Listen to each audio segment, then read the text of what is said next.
If you ask Isaiah Carter what he remembers most about that Monday morning, it wouldn't be the fists.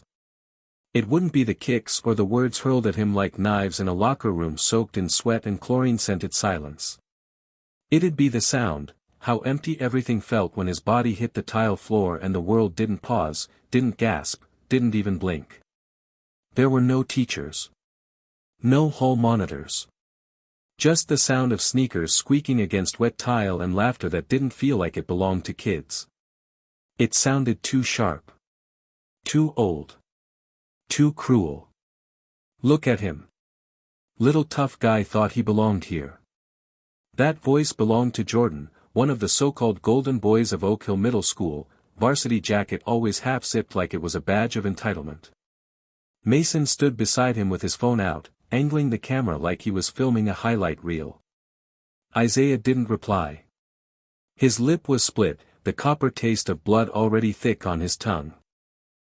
His backpack had been ripped from his shoulder and kicked to the side like garbage. He tried to push himself up, and that's when the second kick landed, right in his ribs. He folded again, biting down hard on his own tongue to keep from making a sound. He wanted to scream. Not from the pain, but from the humiliation. Because he knew, deep down, this wasn't just a fight.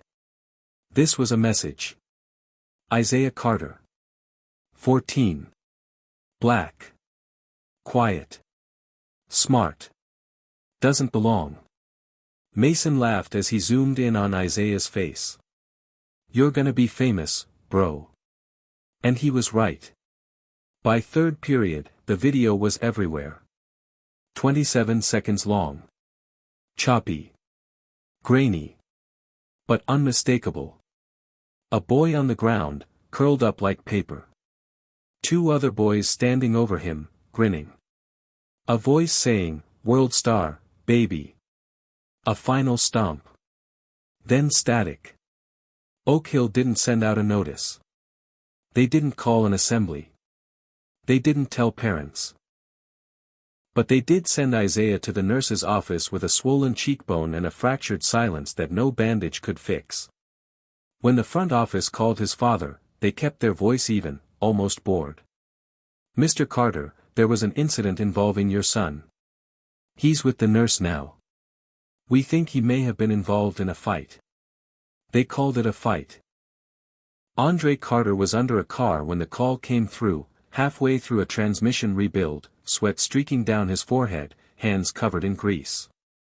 He wiped them off on his jeans, but the grime still stuck to his skin like the insult that word carried, fight.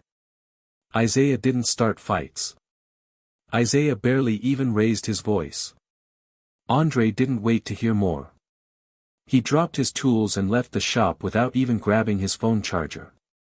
The only thing he took was his jacket, and his fury. The front office of Oak Hill Middle was clean, almost surgical. Posters of inspirational quotes and smiling children lined the beige walls. Andre ignored them as he pushed through the double doors and demanded to see his son. "Mr. Carter," Principal Daniels began, stepping out from behind a desk stacked with manila folders and untouched files, "we were just trying to reach you again." Andre's jaw clenched. "Where is Isaiah?" "He's in the nurse's office. He's going to be okay. Just a few bruises." "Show me." They tried to get him to sit. Tried to explain the process. Tried to cushion what had happened in policy speak. But Andre wasn't here for explanations. He was here because someone had laid hands on his son. And because someone else had stood by and let it happen. When he opened the door to the nurse's office, Isaiah looked up from the cot. His face was a mess, his lips swollen, one eye puffed halfway shut. But he didn't cry. He didn't even blink. He just reached for his father with a shaking hand, and Andre wrapped his arms around him like he was putting broken pieces back into place. "You're safe now," Andre whispered. "I got you. I promise, I got you." Back in the office, Andre sat Isaiah down gently in one of the hard plastic chairs and turned to the principal. His voice was low, calm in a way that made everyone in the room tense. "I want names," he said. I want to know exactly who laid hands on my kid. I want to know why it happened. And I want to know why no one did a damn thing to stop it. Principal Daniels shifted uncomfortably. We are conducting an investigation. These things take time. Andre stared at her. My son got jumped. That's not a fight. That's an assault. There's a video. You've seen it. We're aware of the video, she admitted. But we can't take action until we've followed the correct steps. There are procedures. Procedures? Andre's voice rose. Is that what you tell every parent when their kid gets beaten and humiliated on school property? You hide behind procedures. Daniels looked at him like she was trying to be understanding, but her eyes flickered with defensiveness. Mr. Carter, I understand your concern. No, you don't, he said, stepping forward. You don't understand what it's like to send your kid to school and worry every day if he's coming home in one piece. You don't understand what it's like to see your son afraid to walk down a hallway because people think his skin makes him a target. So don't tell me you understand. The room fell silent. Outside the office, students paused at the glass windows. Some pulled out their phones, whispering, pointing. The story was spreading. By that evening, the video had made its way beyond the school. First to Instagram. Then TikTok. Then a community Facebook group, where someone tagged a local journalist. The headline that followed on the 6 o'clock news was simple, but it carried weight. Black student attacked at Oak Hill Middle. School remains silent. Andre didn't speak during the broadcast. He sat beside Isaiah on the couch, one hand resting on his son's shoulder, the other clenched in his lap. When the reporter mentioned a possible history of bullying at the school, Isaiah flinched. Andre looked at him. We don't run from this. You hear me? We don't let them bury this like it didn't happen. Isaiah didn't answer. But his hand gripped his father's tighter. When the reporter asked in a brief interview what he wanted to say to the school board, Andre's words were calm, but they burned.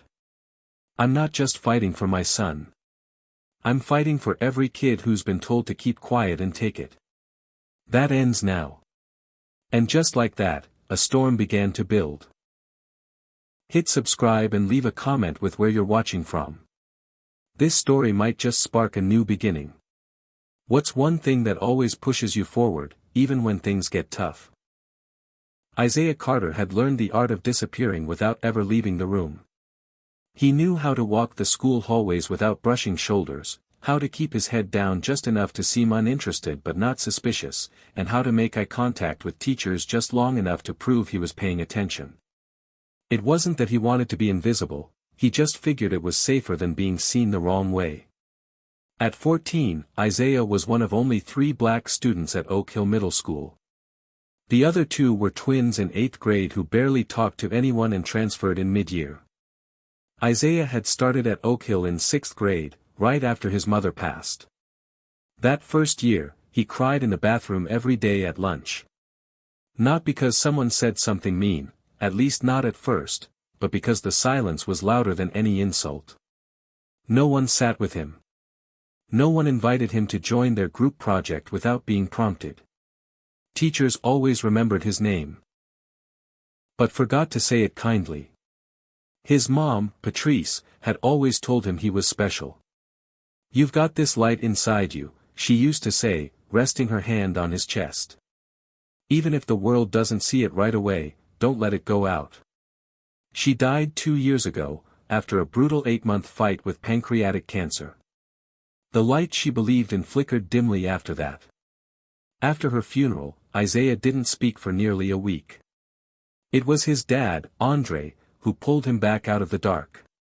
Andre wasn't a man of many words, but his presence was like concrete, strong, steady, always there.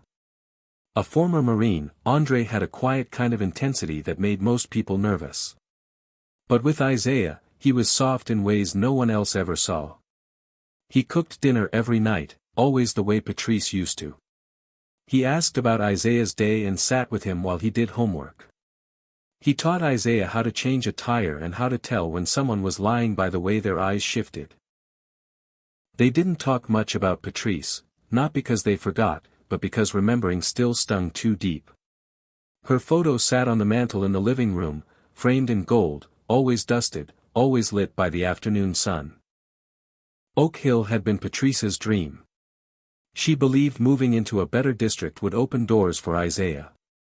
"The world already sees you a certain way," she used to say. "Let's give you every possible chance to prove them wrong."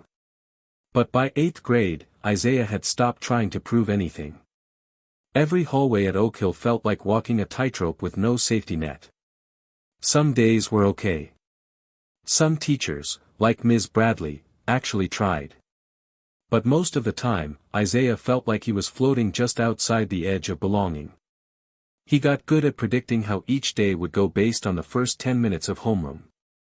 If someone avoided his eyes, it was going to be a cold day.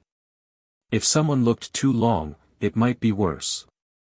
There were no slurs, not anymore. That had stopped after he reported the first incident in 6th grade. But the new version was subtler. Nicknames like, "Yo, bro," when no one else was called that. Jokes about how he probably played basketball just because of his height. The way kids would suddenly go silent when he walked past their lunch table. But Isaiah wasn't bitter. He wasn't even angry most days. He just endured. Until Mason and Jordan. Jordan had never liked him. From day one, the smug grin and constant eye-rolling said it all. But things escalated after gym class 3 weeks before the attack. Isaiah had blocked Jordan's layup, clean, fair, but publicly. Jordan had muttered something under his breath. "Try not to act all ghetto about it." The coach didn't hear. Isaiah did. The tension built from there, little things at first. A bump in the hallway. A book knocked out of his hand. The kind of stuff that wasn't enough to report, but more than enough to make someone feel like they were being hunted. Isaiah never told his dad. He wasn't sure why. Maybe because he didn't want to worry him.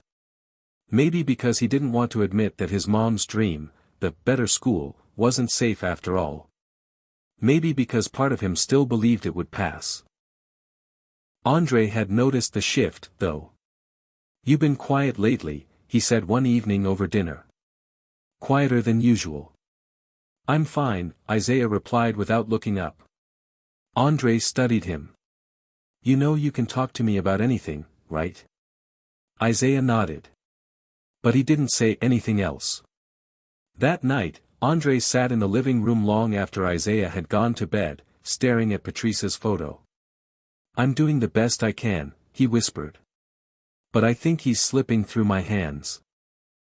After the video went viral, Isaiah became a symbol before he ever got to speak for himself. People online debated what really happened. Some claimed it was mutual.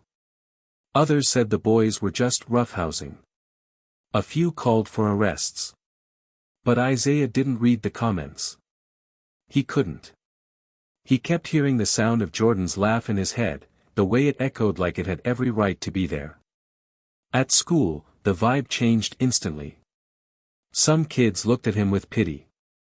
Others avoided him altogether. A few, mostly quiet girls in his English class, left sticky notes on his desk with words like, "Stay strong," and, "You matter." He appreciated it. But it also made him feel like a stranger in his own skin. The only place he felt like himself was at home, sitting across from his dad at the kitchen table, eating Patrice's famous chili recipe, spicy and smoky, just like she liked it. "You don't have to go back," Andre said one night, out of nowhere. Isaiah looked up. "What do you mean?" "I mean, if you need time. Real time. I'll find a way to make it work. Online school, transfer, whatever." Isaiah didn't answer right away. "I don't want to run." Andre nodded slowly. "Good. But I don't want you walking back into a place that thinks it can treat you like you're disposable." Isaiah stared at his bowl, silent. "Do you think Mom would have wanted me to fight back?" Andre leaned back. Your mom believed in peace. But she believed in justice more. Isaiah nodded, jaw tightening. The next morning, he put on his hoodie, grabbed his backpack, and stood a little straighter when he walked out the door. He wasn't sure what came next. But he knew one thing. He wasn't going to be invisible anymore. Andre Carter sat across from the school board representative in a room that felt colder than it looked. The walls were painted a dull gray, the kind of color you chose when you didn't want anyone to feel too comfortable. A framed poster behind the administrator's head read, "Every child deserves safety." Andre wanted to laugh. Or maybe throw something. "Mr. Carter, we appreciate you coming in today," said Mrs. Callahan, Director of Student Affairs for Oak Hill Unified School District. Her voice was calm, clipped, bureaucratic. She wore a navy blazer that looked more expensive than it needed to be and smiled like it was policy, not sincerity. Andre didn't return the smile. He set a worn manila folder on the table and slid it toward her. Inside were stills from the video, a printed transcript of what had been said, and a timeline of events his brother, who worked in law enforcement, had helped him put together. "I'm not here for appreciation," Andre said. "I'm here to file a formal complaint against Oak Hill Middle School. Against the principal, the staff who allowed this to happen, and the students who assaulted my son." Callahan's eyes flicked to the folder. "I understand. But I should let you know that filing a complaint is just the beginning of the process. We'll need to conduct an internal review, gather statements, and assess whether disciplinary action is warranted." Andre folded his arms. "You saw the video?" "Yes." "Then you saw my son being stomped on the ground. You heard what they said. You know this wasn't a playground scuffle." Callahan nodded, her fingers laced tightly on the table. "I agree. What happened was unacceptable. But these things take time." Andre leaned forward, voice low and hard. "My son doesn't have time. He walks into that building every day wondering who's going to corner him next.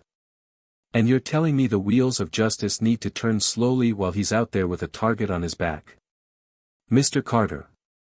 "No," he cut in. "You listen. This is your warning shot. You get one.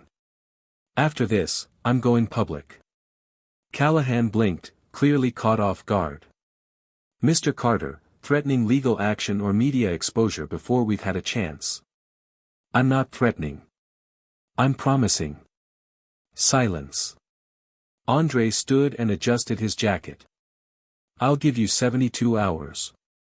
Either you remove the kids responsible from that school, or I do it for you, with press, lawyers, and a community that's done being quiet." And then he left. Isaiah sat in the back of the classroom that afternoon, his eyes flicking to the clock every few seconds. Time moved differently now. Slower. Every hallway was heavier, every voice louder. He could feel people watching him even when he wasn't looking. Ms. Bradley handed back essays, pausing as she reached his desk. She crouched beside him, lowering her voice. "How are you holding up?" Isaiah hesitated. "I'm here." She nodded. "If you need space or time, I can make that happen. You don't have to act like everything's normal. I don't know what normal is anymore." Ms. Bradley gave him a soft smile. "That's okay. We'll figure it out. Together." Isaiah didn't say it aloud, but her words meant more than she'd ever know. She was the only teacher who'd called to check in after the attack. The only one who didn't wait for a directive from the front office. The rest pretended it hadn't happened. Like silence was safer than responsibility. That night, Andre met with a local civil rights attorney, Carmen Rivera. She was young, sharp, and didn't waste time with small talk. "You've got a strong case for racial discrimination and negligence," she said, flipping through the file he'd handed her. "Especially if the school had any prior complaints against these boys. Have you spoken with other parents?" "I'm trying," Andre said. "But people are scared. They don't want their kids targeted. Rivera nodded. Understandable. That's why it helps to have someone who's not afraid to speak out first. She looked up, her gaze steady. Are you prepared for what this means? Public complaints get messy. The school will try to paint this as an isolated incident. They'll protect their image before they protect your son. I'm not backing down, Andre said simply. She leaned back. Good. Because if you're serious, we start tomorrow. Formal legal notice to the district. A press release. And I'll file a request for all past disciplinary reports involving the students who attacked Isaiah. Do it. Meanwhile, at Oak Hill, things were shifting, quietly, subtly. Mason had been suspended for 3 days. Jordan. Pending investigation. That's what the school said in a mass email sent to parents that didn't name names, didn't mention race, and didn't acknowledge the video unless you read between the lines. But students knew. And so did parents. One mother posted anonymously in a Facebook group, "This isn't the first time this kind of thing has happened at Oak Hill. Just the first time it was caught on camera." Another wrote, "My son is white and even he's afraid to speak up. That should tell you something." The cracks were showing. Isaiah stayed home the next 2 days. Not because he was afraid, but because he was exhausted. He watched the news quietly from the couch, wrapped in a blanket his mom had made before she passed. The same clip played over and over. His name. His bruised face. His dad's voice. This isn't about revenge, Andre said during an interview. It's about accountability. My son deserves to be safe. And I won't stop until he is. Isaiah didn't like being the center of a storm. But part of him felt a strange relief. Like someone had finally turned on the light in a dark room where he'd been sitting alone for years. 3 days after the complaint was filed, Oak Hill's superintendent called for a meeting. They offered to expel Mason, effective immediately, and suspend Jordan for 10 days. But Andre wasn't satisfied. "What are you doing to change the culture that let this happen?" he asked. They didn't have an answer. He looked across the table and said, "This doesn't end with punishment. It ends with change. And I'm going to make sure that happens." The protest started with a single post. A sophomore named Lila Jordan, no relation to that Jordan, uploaded a black and white photo of Isaiah on Instagram with a caption that read, "This is Isaiah Carter. He didn't ask to be a symbol. He just wanted to be safe." By noon, it had over 5,000 likes. By evening, it was on the front page of Reddit. And by the next morning, there were handmade signs outside Oak Hill Middle School that read, "Justice for Isaiah. We see you. No more silence." Isaiah sat by the window, watching the slow swell of students, parents, and strangers gather outside the school. Some had megaphones. Some held candles. Some just stood, arms crossed, refusing to let the front doors pretend like this was a normal day. He wasn't sure how to feel. "They don't even know me," he said quietly. Andre, seated across the room with his phone in hand, looked up. "They know what happened to you.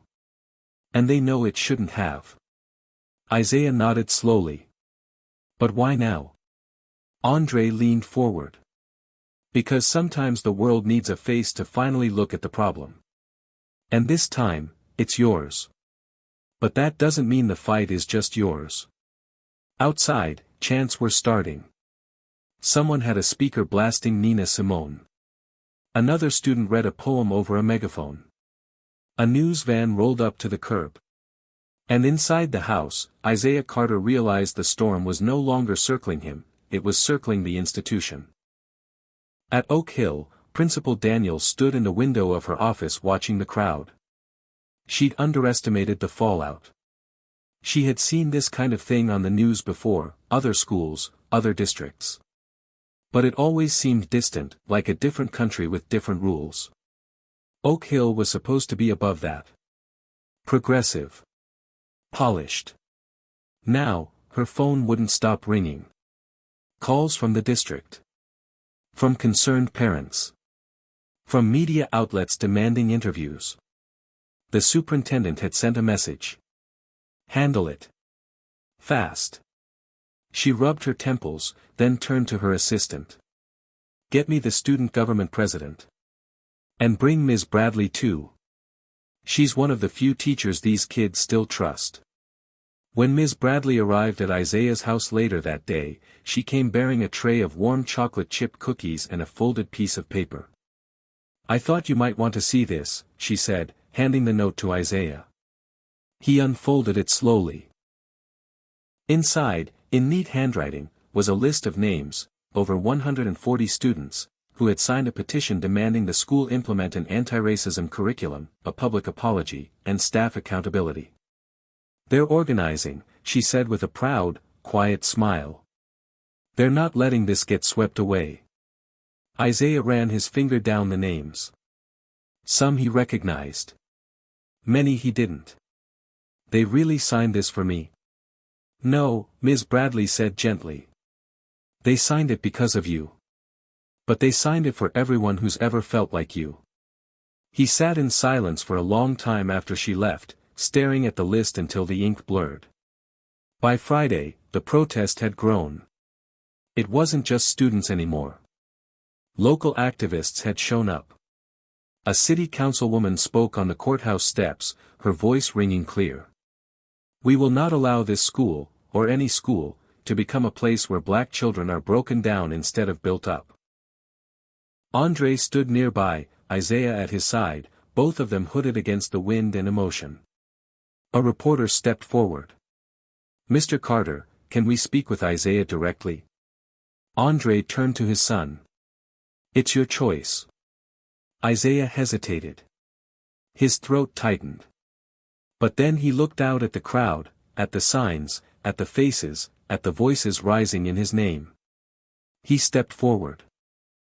I'm not used to speaking in front of people, he said into the mic, I don't have fancy words. I'm not a politician or a leader. The crowd fell completely silent. I just wanted to go to school. I wanted to learn. I wanted to make my mom proud. Someone in the crowd whispered, you are. But when I walk down those hallways, people don't always see me as a person first. They see something they've been taught to be scared of. And that's not just about me, it's about all of us. Black kids. Brown kids. Quiet kids. We get told to act smaller so we don't become targets. He paused, glancing at Andre. I'm not going to be small anymore. The applause was like thunder. It echoed off the brick walls and up into the sky. That night, a story ran on the local news with the headline. Student speaks out after school assault ignites civil rights protest. Andre sat on the couch, one arm around Isaiah's shoulders. The reporter's voice played through the room. The Carter family says this isn't just about one fight, it's about years of quiet discrimination and institutional neglect. And now, the community is demanding change. Isaiah watched his face on the screen, nervous, soft-spoken, strong in ways he hadn't realized he could be. I didn't know I could do that, he said aloud. Andre smiled. You didn't just speak. You made people listen. In the days that followed, the school board scrambled to catch up. They called emergency meetings. They promised diversity audits. They announced a new equity task force. But for Isaiah, none of it meant anything until he saw what would change inside the building where it all began. Don't tell me you're sorry, he said once during an interview. Show me you mean it. And now, the pressure was on. For the first time, Oak Hill couldn't hide behind polished brochures and buzzwords. For the first time, they were forced to look directly at the kids they were failing. Back at home, Isaiah sat at the kitchen table filling out a journal entry for Ms. Bradley's class. The prompt was simple. What does your voice mean to you? He paused before writing. Then slowly, carefully, he began. My voice used to be the thing I tried to hide. Now it's the thing they can't ignore. I don't speak for everyone. But if my voice can help even one person feel less alone, then maybe this fight was worth it. He looked up. His dad was watching him, pride shining quietly in his eyes. Isaiah smiled. And kept writing. The air had changed at Oak Hill. It wasn't just the protests or the demands for accountability. It was the way people looked at Isaiah now, different, like a symbol. Some came to him with words of support, others with pity, and a few still with contempt. He had become the face of something much bigger than himself, and with that came a weight he wasn't sure how to carry. Isaiah walked through the halls with his head held high, but his shoulders were tense. Each whisper that echoed behind him, each pair of eyes that flicked in his direction, felt like a stone being added to a pile. He didn't know how long he could keep up the facade of strength. His best friend, Deshaun, tried to lighten the mood during lunch. "Man, it's crazy how many people are coming up to me asking if you're a hero or a martyr. What do you think?" Isaiah half smiled. "I don't think I'm either." "You sure? The whole school's on fire over this. They're talking about it everywhere." Isaiah paused, tapping his fingers on his tray. "It's not just about me. It's about everything that came before me. Everything people have ignored for too long." Deshaun nodded.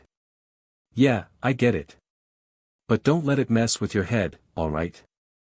You're still the same Isaiah to me." "Thanks, man."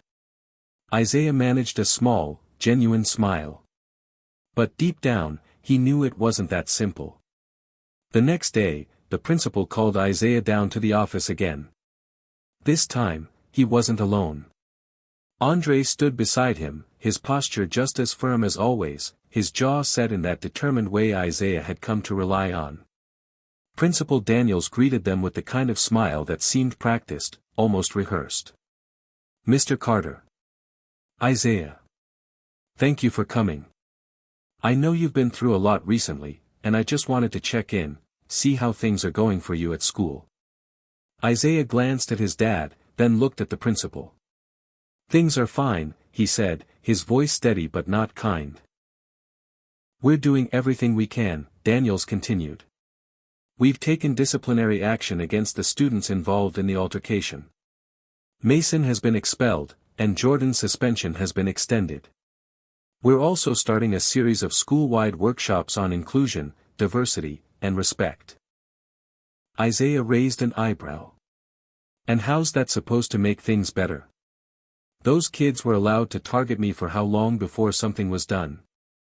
Andre stepped in, his tone controlled but unyielding. "You're still missing the point. You're addressing the symptoms, not the disease. Oak Hill has a systemic problem, and this, he gestured around, this doesn't fix it." Daniels shifted uncomfortably in his seat. "I understand that, Mr. Carter. And we're committed to making long-term changes." Isaiah shook his head. "Commitment means more than words. It means action. Real action." His dad gave him an approving look, and for the first time since all of this started, Isaiah felt a flicker of something close to pride. When they left the office, Isaiah's mind was a whirlwind of frustration.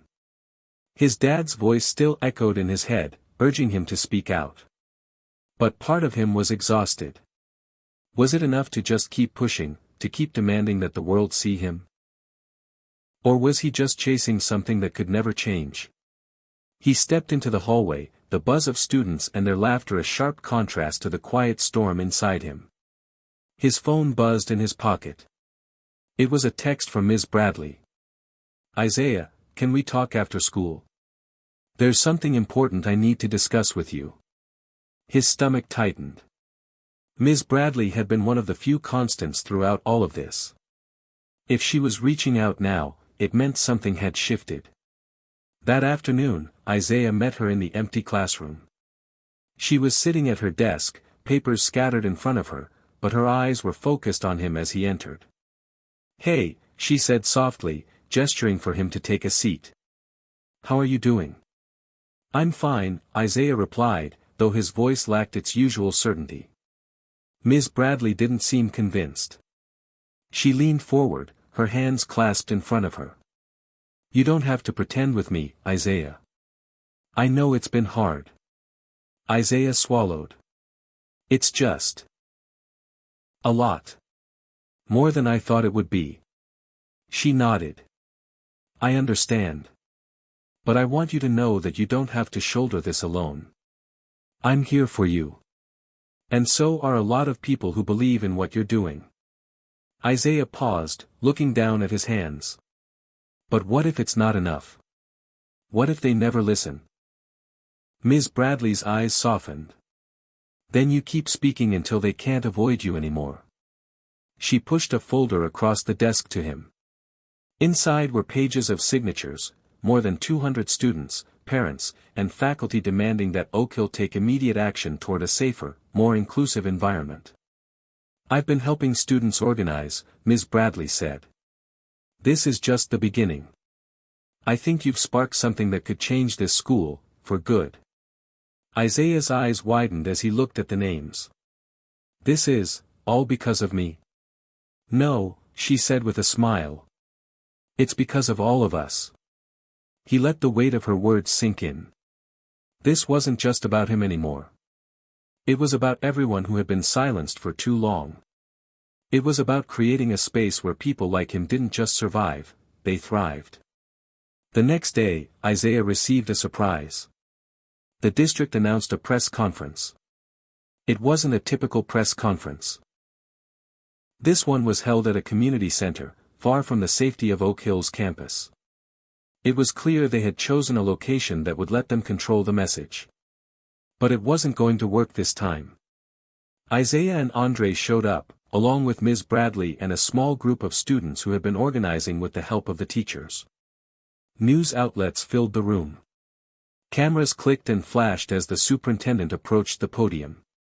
We are here today to make it clear that Oak Hill Middle School is taking the necessary steps to ensure the safety and well-being of all students, the superintendent began, his voice projecting through the mic. We will implement new diversity training, review our policies on bullying, and ensure that students who break the code of conduct will face appropriate consequences.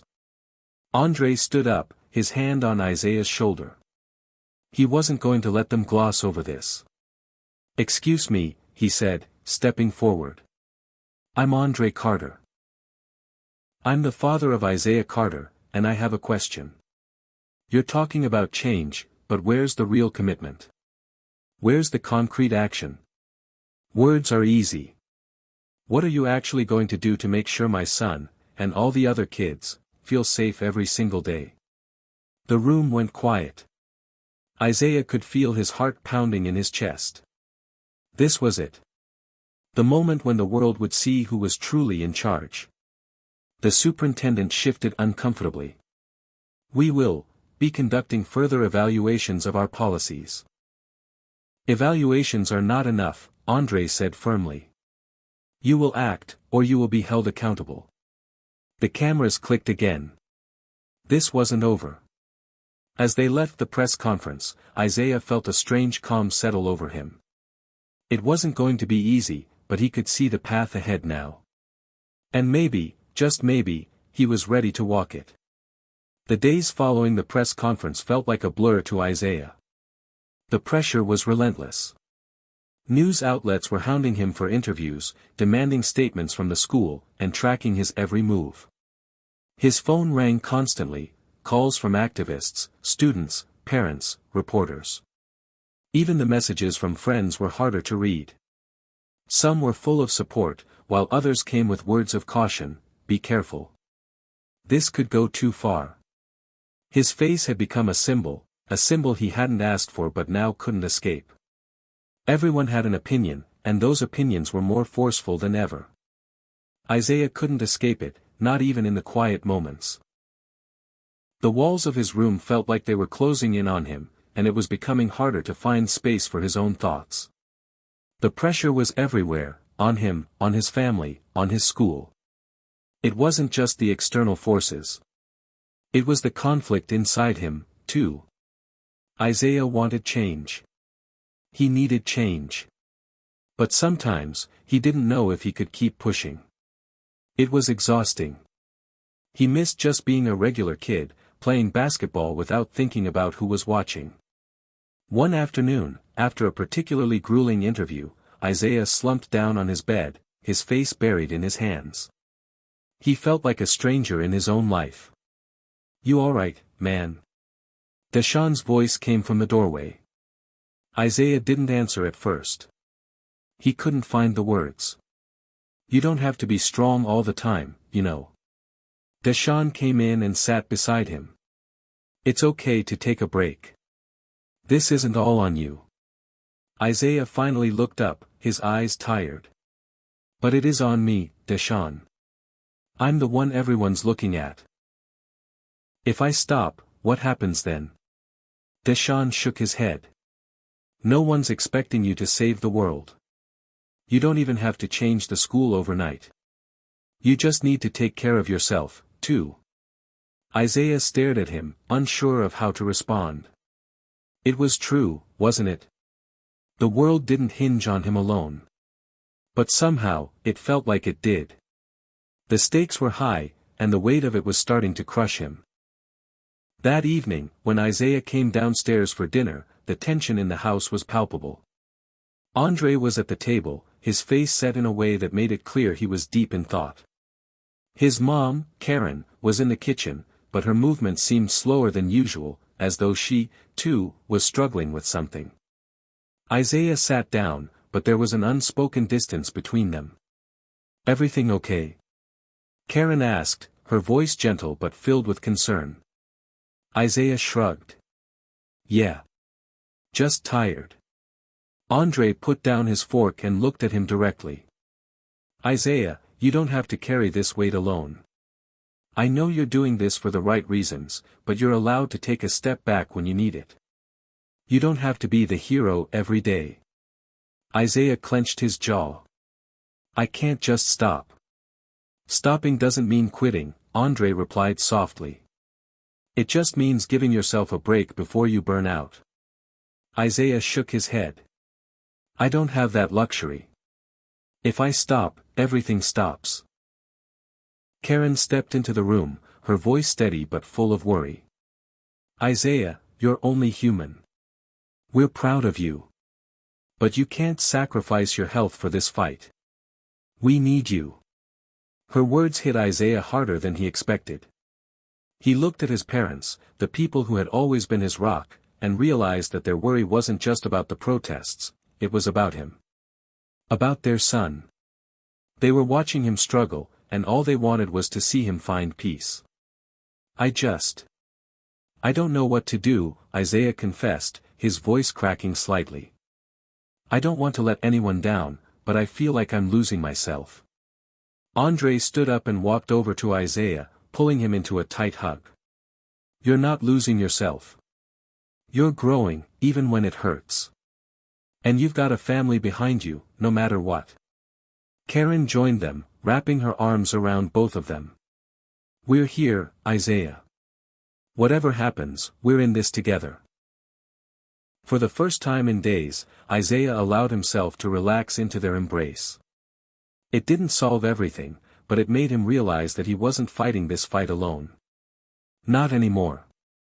The next morning, the weight on Isaiah's chest felt a little lighter. He still had a long way to go, but for the first time, he thought maybe he could take a small step back. It didn't mean giving up, it just meant taking care of himself in the process. That day at school, a new wave of tension hit. As Isaiah walked through the halls, he couldn't shake the feeling that something was coming, something big. He could sense it in the way students were whispering, in the way the teachers looked at him. There was a shift in the air. By the end of the day, he found out what it was. The school board had called an emergency meeting, and a new press release had been issued. They were instituting a zero-tolerance policy for any form of bullying, racism, or discrimination, with strict penalties for offenders. On the surface, it seemed like a win, but Isaiah wasn't fooled. Zero-tolerance policies often led to nothing. They were empty promises, easy to make but harder to enforce. And he knew that no policy, no matter how strict, could change the culture that had allowed this to happen in the first place. He walked home from school in silence, lost in his thoughts. He could hear the faint voices of his classmates behind him, but they felt miles away. He didn't know what he was fighting for anymore, or if he had the strength to keep going. When he arrived home, his parents were waiting for him. They hadn't expected him to come straight to the dinner table. It was clear that his mood was heavy, and Karen noticed it right away. "What's going on, Isaiah?" she asked gently. Isaiah shook his head. "I don't know anymore. I thought this would be enough, but it's just not. No one's really changing." Andre leaned back in his chair, his face thoughtful. "Sometimes, the change we're looking for takes longer than we expect. But that doesn't mean it's not coming. I just feel like I'm fighting a battle that no one else sees," Isaiah muttered.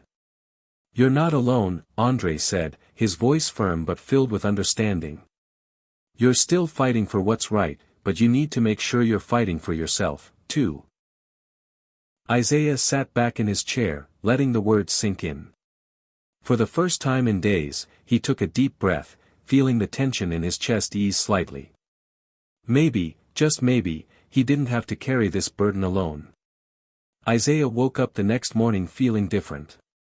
It wasn't an earth-shattering change, but there was something within him that had shifted. He had spent so long battling the system, fighting for justice, and proving he was strong enough to carry the weight of it all. But last night, sitting at the dinner table with his family, he'd realized that strength didn't mean doing it alone. It meant knowing when to lean on others, when to take a step back and breathe, and when to let go of the idea that he had to fix everything by himself.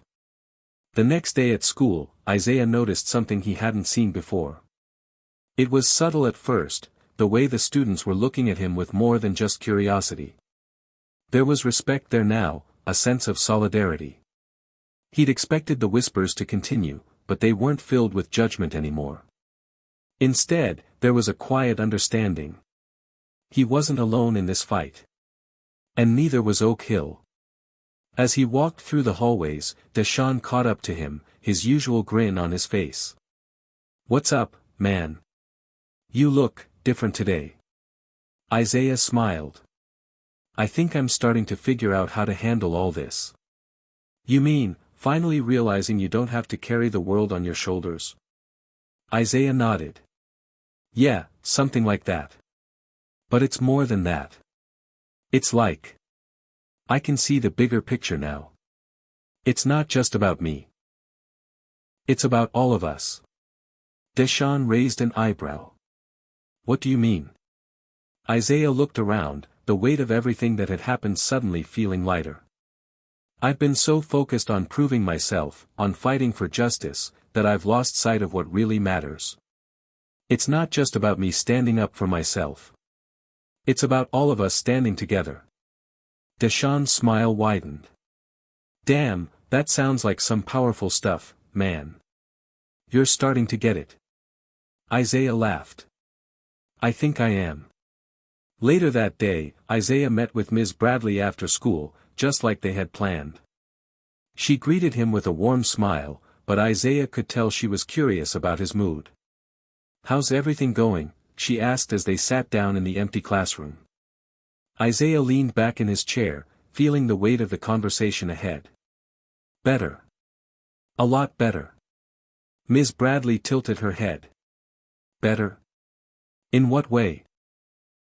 "I've been pushing so hard to make people see what's wrong with this school, but I've realized something," Isaiah said, his voice steady.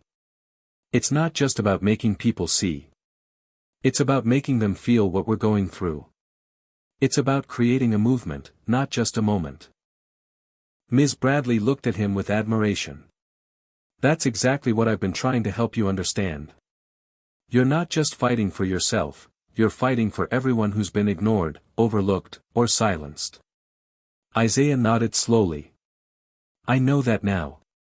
I've been so caught up in my own pain and anger that I forgot how much power there is in a collective voice." Ms. Bradley smiled warmly.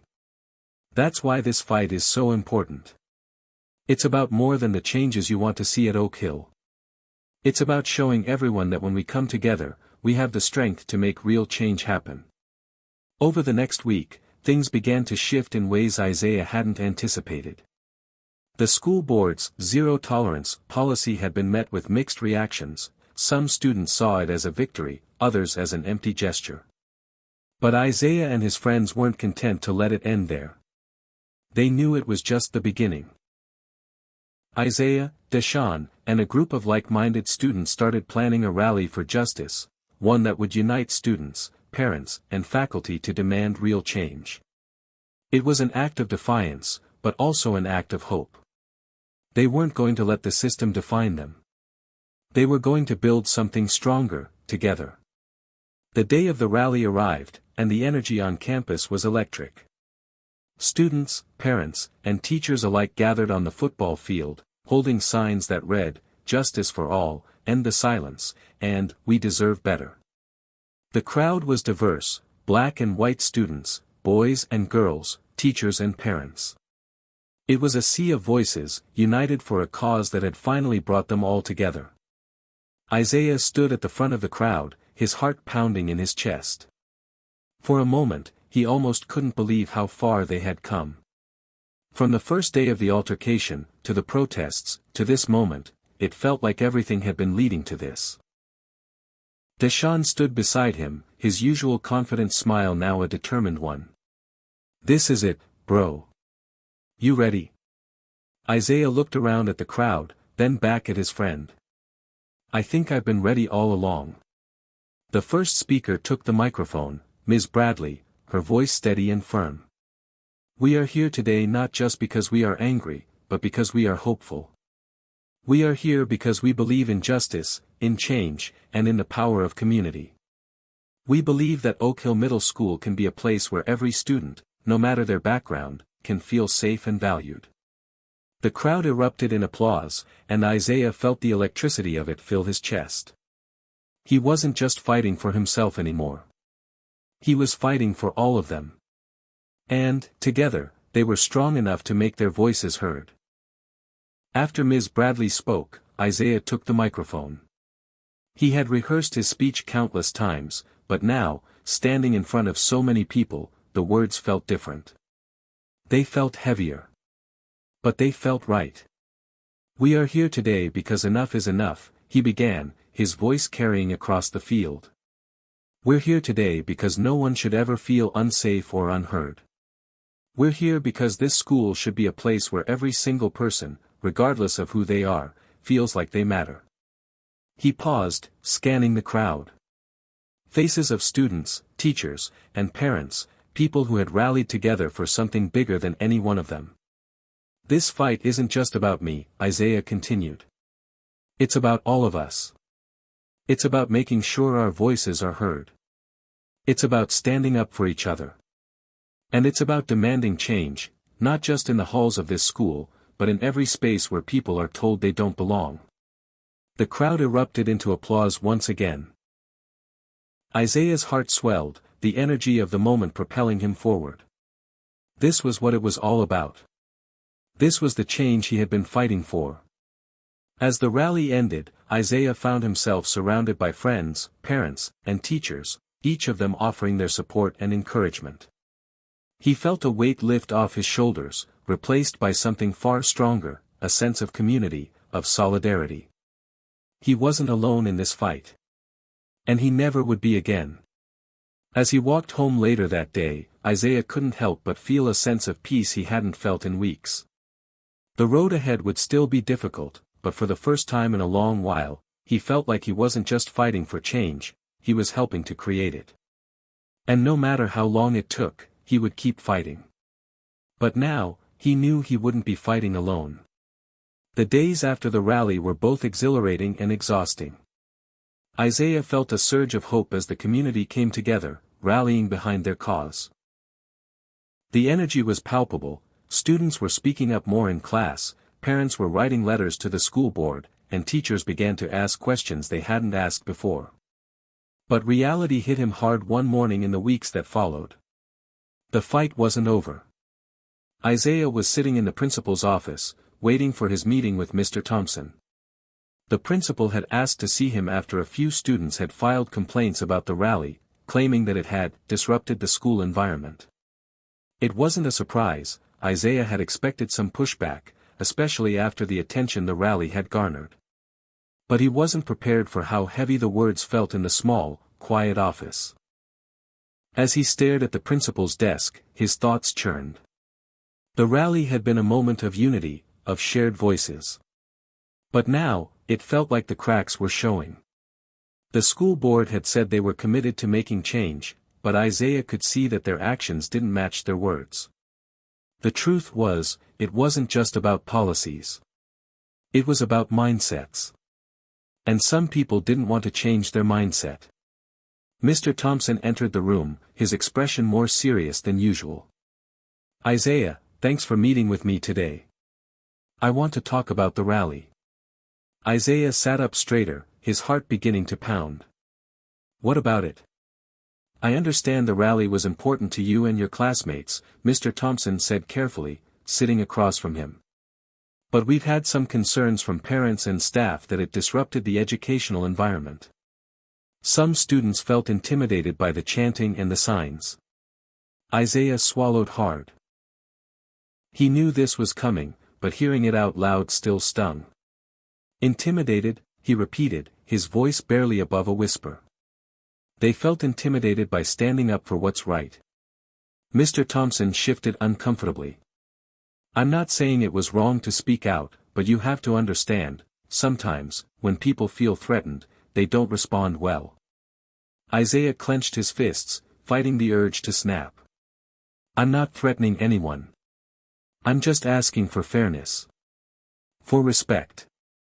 For something that should be a basic human right." Mr. Thompson leaned forward, his tone a little softer.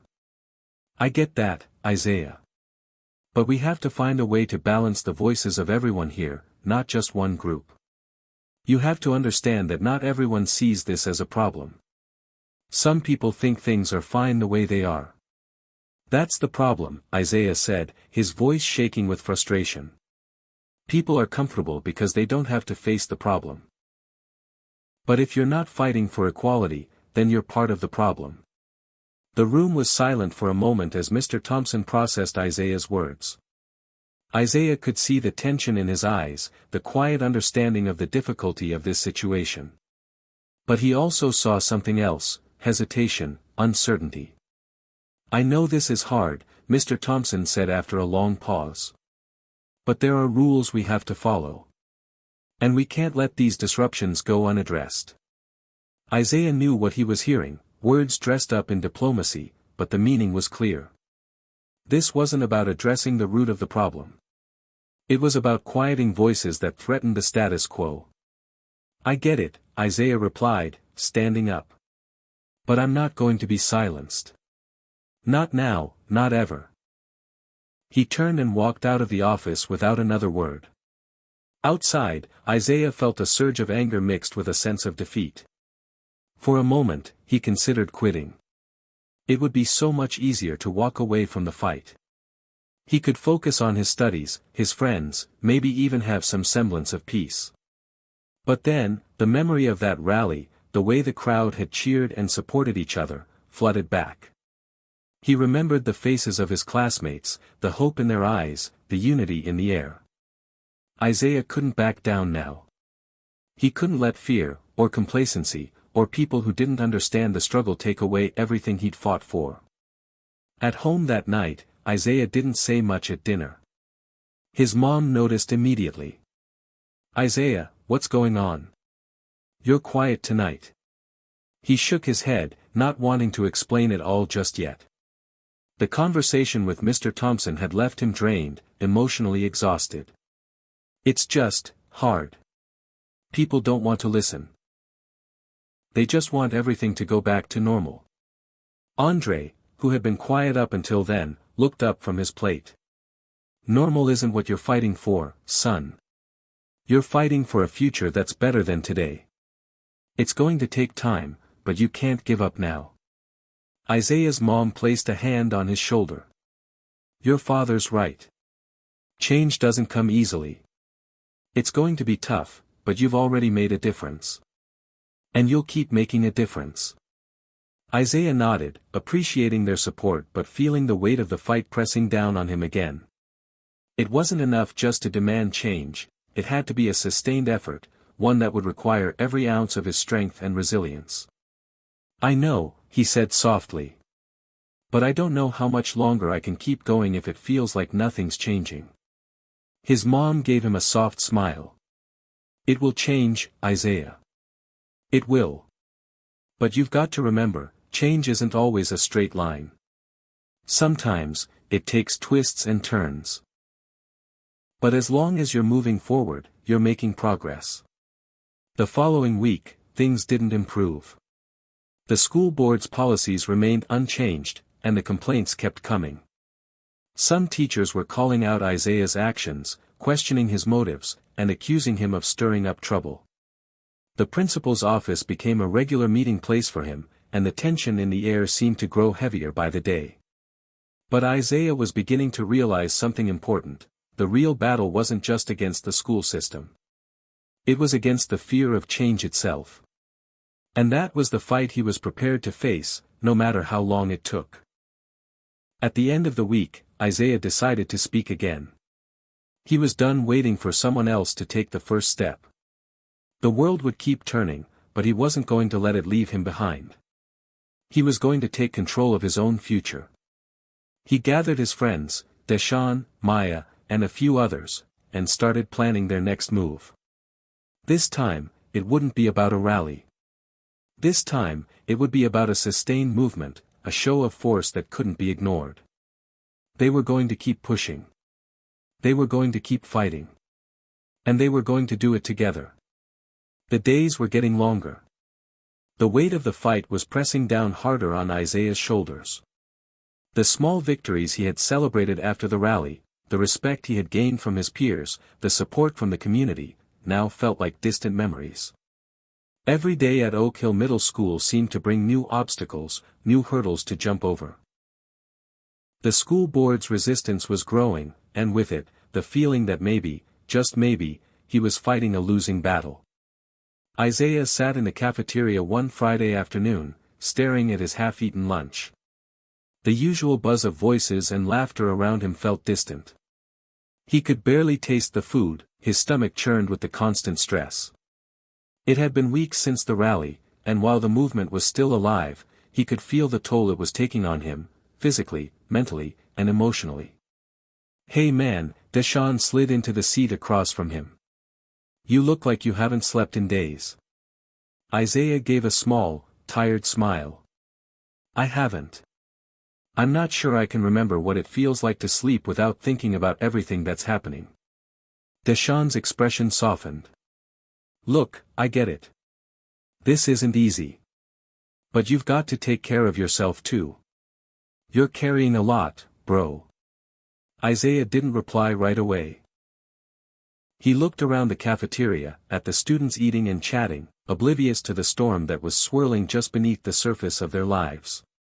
Some were supportive, some were indifferent, and some were still determined to make him feel like an outsider for speaking out. "Sometimes I think I'm just doing this all wrong," Isaiah said quietly. "It feels like the harder I push, the more I lose. Like I'm getting farther away from the people who actually care." Deshaun shook his head. "You're not losing anyone. People respect you more than you think. Yeah, there's some backlash. But you know what? That's the cost of doing something that matters. You think those people making noise want change? No. But they're scared. They're scared of what happens when someone like you, someone with your voice, starts shaking things up." Isaiah looked up at his friend, the weight of his words sinking in. "I don't know if I'm strong enough for this. What if I'm just making it worse?" Deshaun didn't answer right away. Instead, he just met Isaiah's eyes. "That's not your call to make. What matters is that you're doing the right thing. You're giving people a chance to have their voices heard. And that's worth something." Isaiah thought about that for a moment, his mind spinning. He wasn't sure if Deshaun was right, but he couldn't ignore the truth in his words. Still, the exhaustion, the stress, it was starting to take a toll on him. The weight of carrying this movement, the pressure to keep pushing, was starting to pull at him in ways he hadn't expected. The next day, Isaiah found himself in the school's library, looking for a quiet place to collect his thoughts. The fight had begun to feel like an endless loop: protest, meetings, discussions, resistance. It was never over. And though he knew the importance of persistence, he was beginning to wonder if it was enough. He didn't know how long he'd been sitting there when Ms. Bradley appeared, her footsteps soft against the floor. "You okay?" she asked gently, sitting down beside him. Isaiah let out a heavy sigh. "I don't know. I feel like I'm losing control of everything. I can't keep up with the pressure. It's affecting my grades, my friendships. I'm just so tired." Ms. Bradley looked at him for a long moment, as if searching for the right words. "I think you're doing something really powerful, Isaiah. But you're right, fighting for justice is hard. It's draining. And no one can do it alone. You're allowed to rest, to take a break when you need to. The world doesn't expect you to fix everything on your own." Isaiah shook his head. "I can't rest. If I stop, it feels like I'm letting everyone down. Like I'm just giving up on this fight." Ms. Bradley placed a hand on his shoulder. "You're not giving up. You're just taking care of yourself, so you can keep going. Fighting for change isn't a sprint. It's a marathon. And you can't run a marathon if you're exhausted." He stared down at his hands, his fingers tapping the desk nervously. "But what if I'm not strong enough? What if I can't carry this weight?" "You've already carried more than most people ever will," Ms. Bradley said, her voice steady. "You've raised awareness, you've brought people together. And you've started something bigger than you can even imagine. That takes strength. But that doesn't mean you have to keep carrying it by yourself." The next week, Isaiah found himself facing even more resistance. The school board had issued a new statement, claiming they were investigating the concerns surrounding the rally and its aftermath. To many, it seemed like a stall tactic, an excuse to do nothing. But Isaiah wasn't fooled. He knew that this was just another way of saying they weren't really interested in change. The stress began to mount again. He could feel the tension in his body, his neck tight, his chest heavy. He hadn't slept in days, and it was showing. One afternoon, as Isaiah was leaving school, he felt an overwhelming wave of exhaustion crash over him. His legs felt like lead, and he found himself staggering slightly as he walked down the sidewalk. It wasn't until he bumped into someone that he realized he had nearly fallen. "Hey, man, you okay?" Deshaun's voice cut through the fog in his mind. He reached out to steady Isaiah, concern evident on his face. "I don't know," Isaiah mumbled, his voice hoarse. "I feel like I'm falling apart." Deshaun frowned, clearly alarmed. "What's going on?" "I'm just so tired," Isaiah admitted. "I feel like I'm carrying the world on my shoulders, and I don't know how much longer I can keep going." Deshaun looked at him, then nodded. "All right, you need to rest. For real. This fight. It's not worth your health. If you burn out, what good will that do?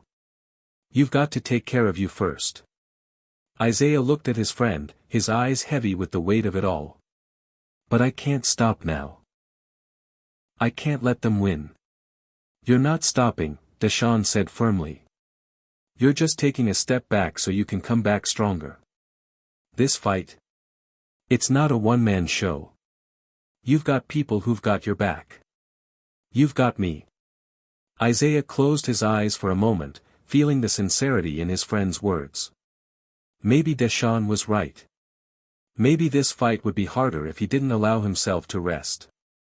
Maybe it was time to take a breath before diving back into the fight. That night, Isaiah allowed himself to fall into a deep sleep.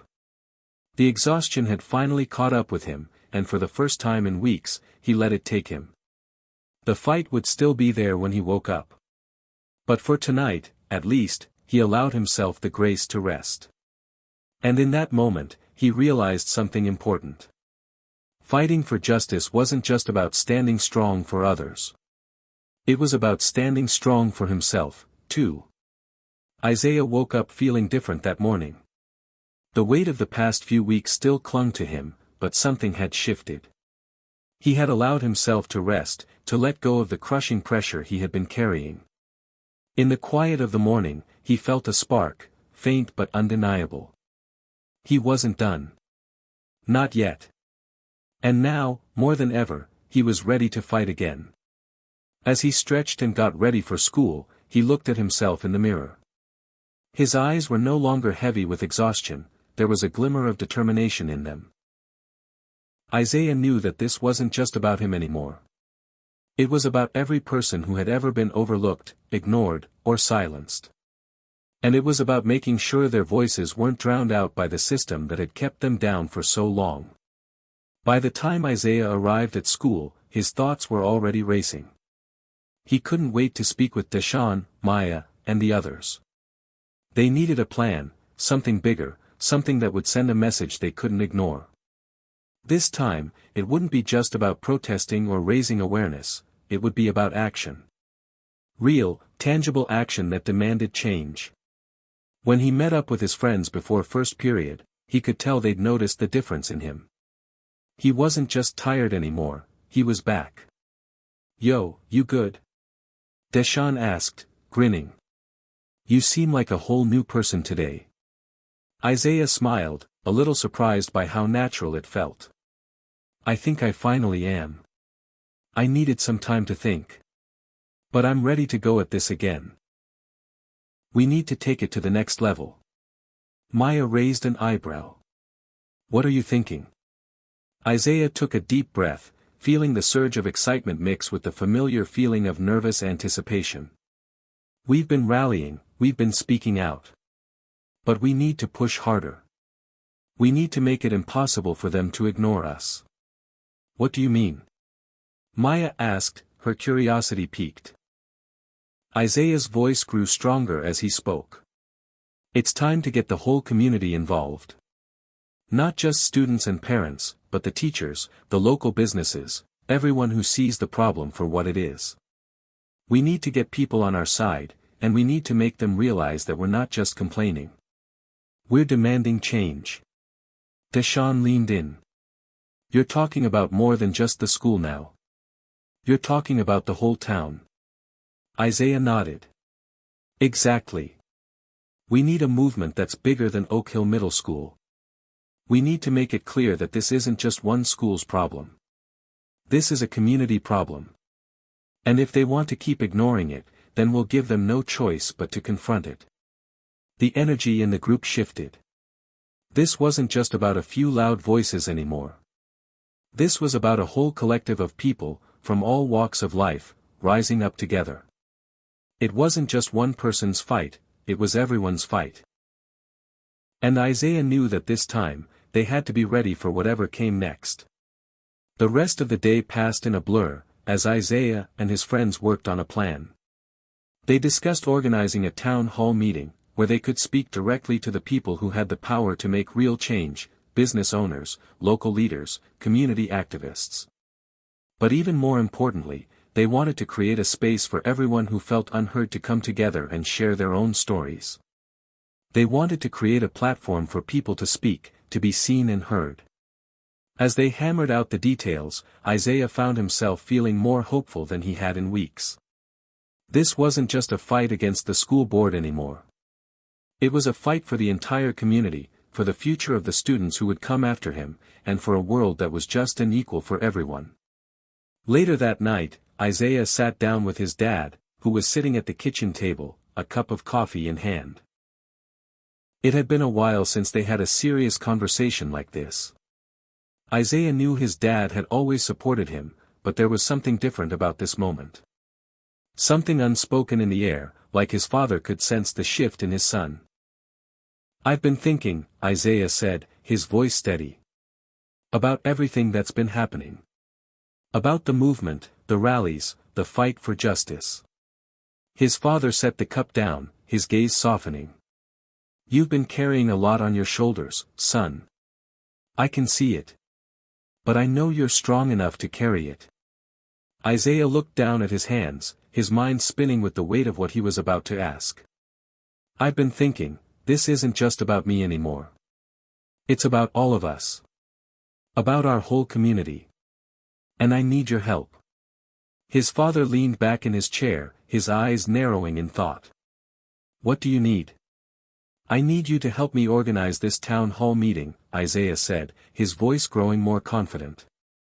"I want you to help me get the community involved, get local businesses, teachers, everyone to stand with us. I can't do this alone." Isaiah's dad smiled, a quiet pride in his eyes. "You're not alone, son. I've been standing beside you since the beginning, and I always will. Let's do this." Isaiah's heart swelled with gratitude. In that moment, he knew that no matter how difficult the road ahead might be, he wasn't walking it alone. His dad, his friends, and the entire community were with him. The following days were a whirlwind of activity. Isaiah, with his dad's help, began organizing the town hall meeting. They reached out to local leaders, teachers, and business owners, asking them to attend and show their support. It wasn't easy. Some people were hesitant, unsure about getting involved in something that might stir up controversy. But Isaiah remained undeterred. He knew the importance of this moment. By the time the meeting finally took place, Isaiah felt a mixture of nerves and excitement. The room was filled with people, teachers, parents, students, and even local business owners, people who cared about making a difference. And when Isaiah stood up to speak, the silence in the room was deafening. He felt the weight of every eye on him, but instead of feeling afraid, he felt strong. This was his moment. This was his fight. "I'm not here to ask for permission anymore," Isaiah said, his voice loud and clear. "I'm here to demand change. This isn't just about a few students or a single school. This is about our whole community. We need to come together and fight for what's right. We need to make sure every student, every person, has a voice, and that their voice matters." The room erupted in applause. That night, as Isaiah sat on his bed, he felt a sense of peace settle over him. The fight wasn't over, it had just begun. But for the first time in a long time, he knew that no matter what came next, he was ready. He was no longer just fighting for justice, he was fighting for the future. And together, with his community by his side, he believed they could make a change that would last. The morning after the town hall was unlike anything Isaiah had ever experienced. The applause, the excitement, the energy, it had all been so overwhelming the night before. But now, in the harsh light of day, the reality of what he had started began to settle in. The community was on his side, yes, but so were his critics. And their voices were growing louder. It started with a text from Maya. She had sent it early, before Isaiah even had a chance to wake up fully. "Isaiah, have you seen the comments on the school district's social media? Some of the things people are saying. They're going after you personally." Isaiah's stomach twisted as he read through the comments, his mind racing with thoughts of what they might say. He had known this was coming, the backlash was inevitable, but seeing it laid out in cold, hard words still hurt. His heart sank as he scrolled through the messages. This kid is out of control. He's trying to divide the community. All this drama over a few kids. Get over it. This isn't a protest. It's an agenda. And we won't stand for it. Some comments were more venomous, questioning his character, his family, his intentions. He could feel the weight of each word, as if they were stones being thrown at him. For a moment, he wanted to throw his phone across the room, but instead, he locked it in his desk drawer. He couldn't face it right now. Not yet. When Isaiah arrived at school, he was met with the usual looks. Some were supportive, but many were not. He noticed people whispering as he walked down the hallway, some looking at him with disdain, others avoiding his gaze altogether. The tension was thick enough to cut with a knife. His first class of the day was history, and as he sat down at his desk, he noticed Mr. Thompson watching him closely. Mr. Thompson had always been one of the teachers Isaiah admired, fair, kind, and respected by the students. But today, his expression seemed different. There was a slight frown on his face, something that Isaiah had never seen before. "I see you've made quite the impression," Mr. Thompson said quietly as Isaiah sat down. Isaiah gave a half smile, though it didn't reach his eyes. "I didn't exactly plan for all this to happen." Mr. Thompson nodded, his gaze softening a little. "I know you didn't. But when you stand up for something important, there will always be people who try to tear you down. You've got to be ready for that." Isaiah swallowed, the weight of his words sinking in. "I didn't think it would get like this. I thought I was just doing the right thing."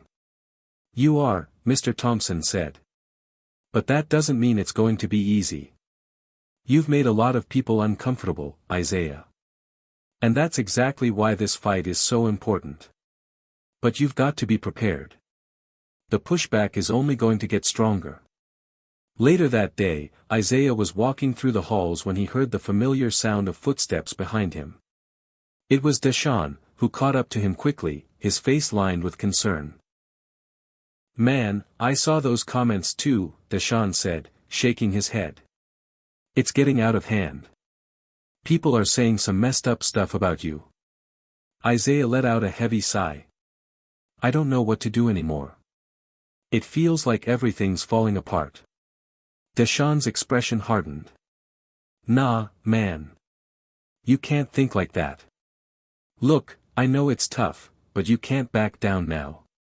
You've got too many people behind you. And if those people are too scared to speak up, you've got to keep doing it for them." Isaiah ran a hand through his hair. "I'm trying, but I don't know. It feels like I'm alone in all this." "You're not alone," Deshaun said firmly. "You've got me, you've got Maya, you've got your dad. Hell, you've got the whole community behind you. Don't let the noise get to you." Isaiah nodded, though a sense of doubt still lingered in the back of his mind.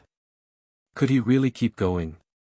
Could he continue to fight when the pressure was building from all sides? The rest of the day passed in a blur. The whispers, the sidelong glances, the comments on social media, all of it weighed heavily on him.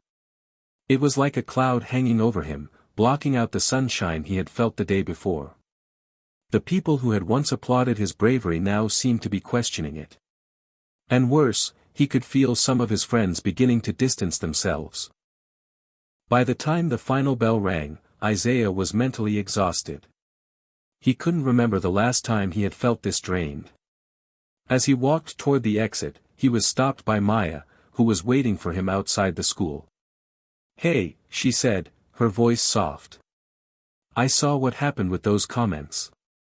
I know it's rough, but you can't let them get to you." "I'm trying not to," Isaiah said, shaking his head. "But it's hard when people I thought were my friends are turning their backs on me." Maya gave him a sympathetic look. "It's not easy.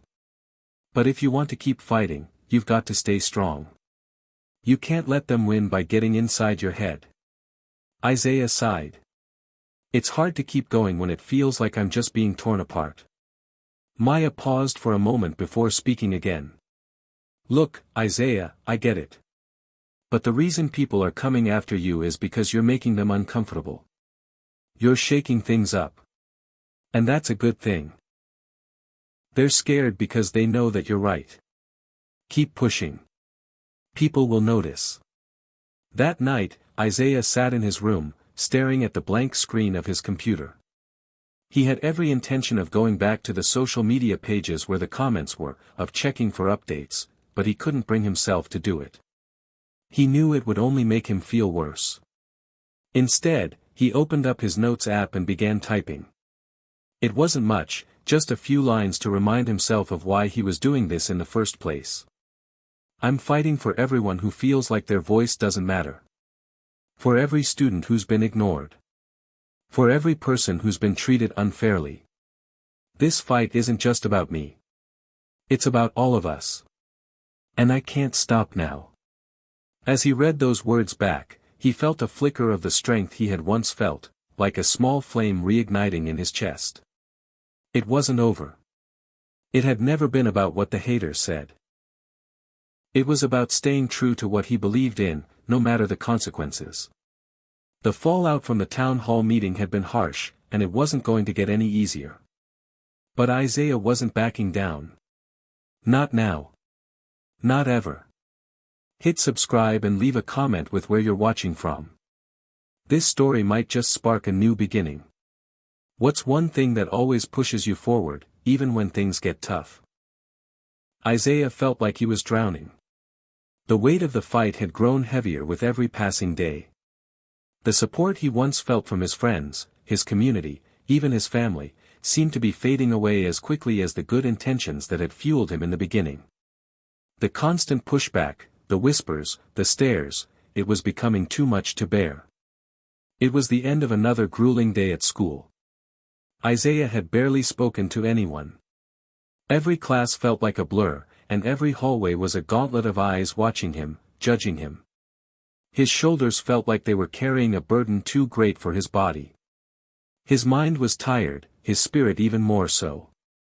Isaiah had always prided himself on being able to handle things on his own, but the isolation he was feeling now was suffocating. It wasn't just the comments on social media anymore. It was the quiet disapproval from his classmates, the way some teachers seemed to look at him with concern that bordered on judgment. Even Deshaun, who had been his rock through all of this, seemed distant lately. As he walked toward his locker, he saw a group of students whispering and laughing as they glanced over at him. He tried to ignore them, but the harshness in their voices cut through him like a blade. "Who does he think he is, trying to change everything?" one of them muttered, loud enough for Isaiah to hear. "He's just a kid. What does he know about real problems?" Isaiah's chest tightened, and for the first time in a long while, he felt the sting of vulnerability. He wasn't used to people turning on him like this. He wasn't used to feeling like an outsider in his own school. His legs felt weak, and for a moment, he thought he might collapse right there. But he didn't. He couldn't. He couldn't show them that they had one. When Isaiah got home, he barely spoke to his father. He slung his backpack onto the floor and walked straight to his room, not even pausing to say hello. His dad was sitting at the kitchen table, but Isaiah couldn't bring himself to look at him. He just felt drained. His phone buzzed, but Isaiah ignored it. He knew it was probably a message from Deshaun or Maya, trying to check in, trying to help. But Isaiah didn't feel like talking. He didn't feel like doing anything. All the energy, all the hope he had felt when he first started the movement, it was all slipping away, like sand through his fingers. He lay down on his bed, staring at the ceiling. The weight of everything pressing down on him was unbearable. What if they were right? What if he was just a kid playing at something he didn't understand? What if his efforts were all for nothing? The next morning, Isaiah didn't even want to go to school. His stomach was in knots, his thoughts swirling in a dark cloud of doubt. But he knew he had to. He couldn't just give up, not after everything he had already been through. As he sat in his first class, the tension in the room seemed thicker than ever. He could feel the eyes of his classmates on him, but this time, it didn't bother him. It didn't matter anymore. They could look at him however they wanted. He had made his choice. He had stood up for something he believed in, even if no one else seemed to understand. But even as he tried to convince himself that it was worth it, the cracks were starting to show. He wasn't sure how much longer he could keep this up.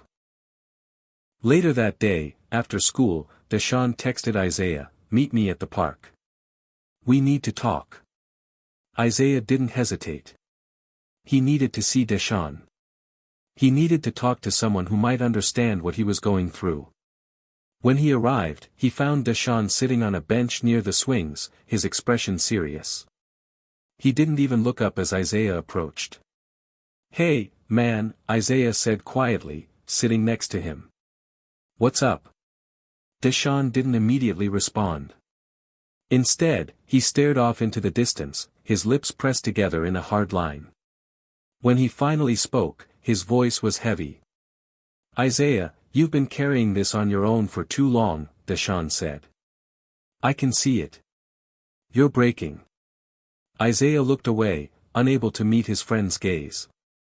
"I don't know what else to do. Every time I think I'm making progress, it feels like the ground gets pulled out from under me." Deshaun's eyes softened.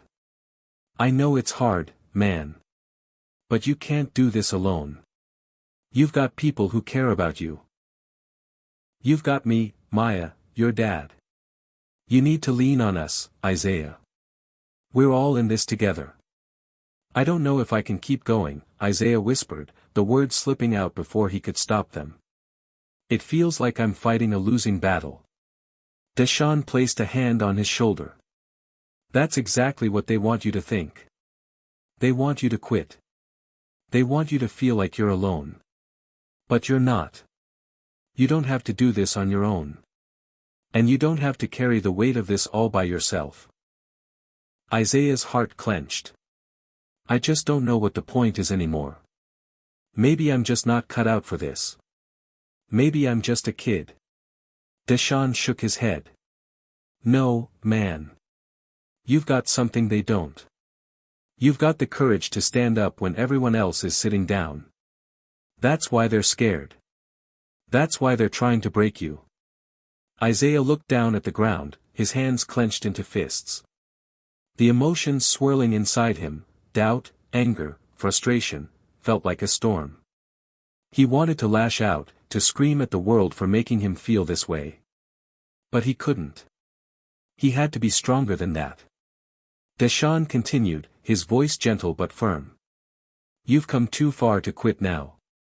But you need to take a step back, Isaiah. You need to breathe. Lean on the people who care about you, and don't let them tear you down. You've got this." Isaiah sat in silence for a long while, his thoughts a whirlwind. He felt so close to the edge. Everything inside him told him to give up. To walk away and let it all go. But Deshaun's words echoed in his mind, "You've come too far to quit now." It wasn't just about him anymore. It was about something bigger. Something he couldn't ignore. And maybe, just maybe, the fight was worth it. With a heavy heart, Isaiah stood up. "I'll try. I'll try to keep going." Deshaun smiled, clapping him on the back. "That's all we can ask for, man." As Isaiah walked home that evening, he felt the weight of the world on his shoulders, but this time, he didn't feel as alone. Maybe the path ahead was unclear, maybe the odds were stacked against him, but for the first time in a long while, he had hope. Even if it was just a flicker, it was enough. Isaiah wasn't ready to give up. Not yet. It had been a week since Isaiah's conversation with Deshaun at the park. A week of quiet reflection, trying to come to terms with the overwhelming pressure he was under. The weight of the fight had begun to feel more like a mountain than a hill. But as each day passed, the fire inside him began to rekindle, flickering at first, but burning brighter with each passing hour. He was not done. Not by a long shot. Isaiah spent the next few days quietly observing his school. It wasn't just the hateful comments on social media that were getting to him, it was the silence in the hallways. His classmates, who had once offered a friendly smile or a passing word, now avoided his gaze. But he could see it in their eyes, the fear. Fear of the unknown. Fear of change. Fear of standing up, just like he had. But Isaiah couldn't allow that fear to control him anymore. He couldn't let the uncertainty stop him from pushing forward. He wasn't just fighting for himself anymore, he was fighting for everyone who had ever felt powerless, for everyone who had ever been ignored or silenced. One afternoon after school, as Isaiah sat on the steps outside the school building, his phone buzzed. It was a text from Maya. "Isaiah, you've got to see this. There's a student council meeting tonight, and people are talking about you. A lot of them are really upset, but a few of them are starting to speak out in your favor. Isaiah stared at the text for a moment. The student council meeting. This was his chance. He could show the administration, the faculty, the students, everyone, that he wasn't just going to sit quietly while things stayed the same. He was going to stand up, not just for his friends, but for every student who had ever felt invisible. He quickly replied to Maya, "I'll be there. Thanks for letting me know." That evening, Isaiah walked into the student council meeting with a renewed sense of purpose.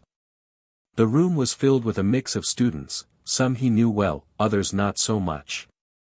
The chairs were arranged in a circle, and the atmosphere was tense.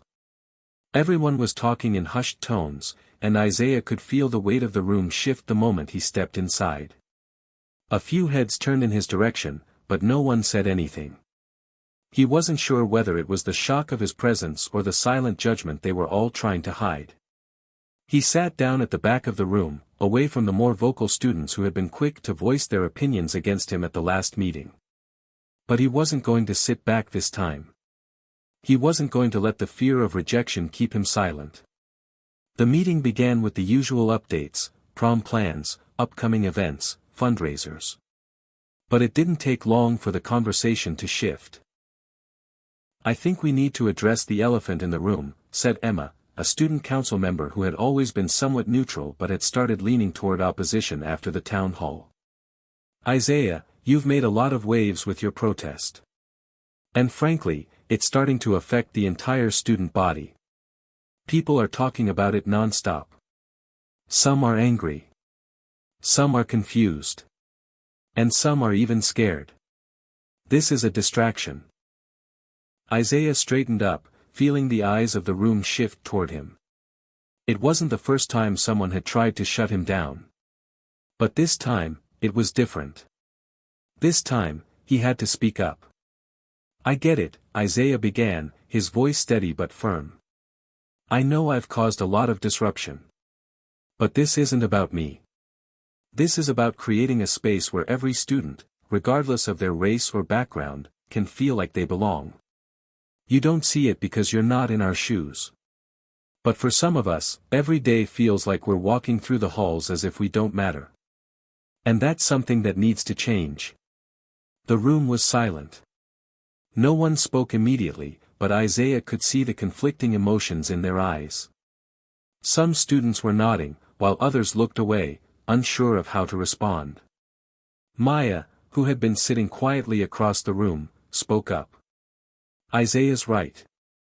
We can't just keep ignoring the issue. We have to start talking about it, even if it makes us uncomfortable. That's how change happens." At that moment, something shifted in the room. One by one, students started to speak out. Some reluctantly, others with more conviction. "I never thought about it like that," said Jake, a student who had been one of the more vocal opponents of Isaiah's protest. "I mean, I thought you were just causing trouble. But I get what you're saying now. It's not about just making noise. It's about making sure everyone has a voice." "I didn't realize how much of a difference it could make," added Lily, a quiet student who usually kept to herself. "I just thought things were the way they were. But I can see now that silence is part of the problem." By the end of the meeting, the room had changed. There was no unanimous agreement, but the conversation had shifted from condemnation to understanding. It wasn't about whether Isaiah was right or wrong, it was about opening a dialogue that had never been there before.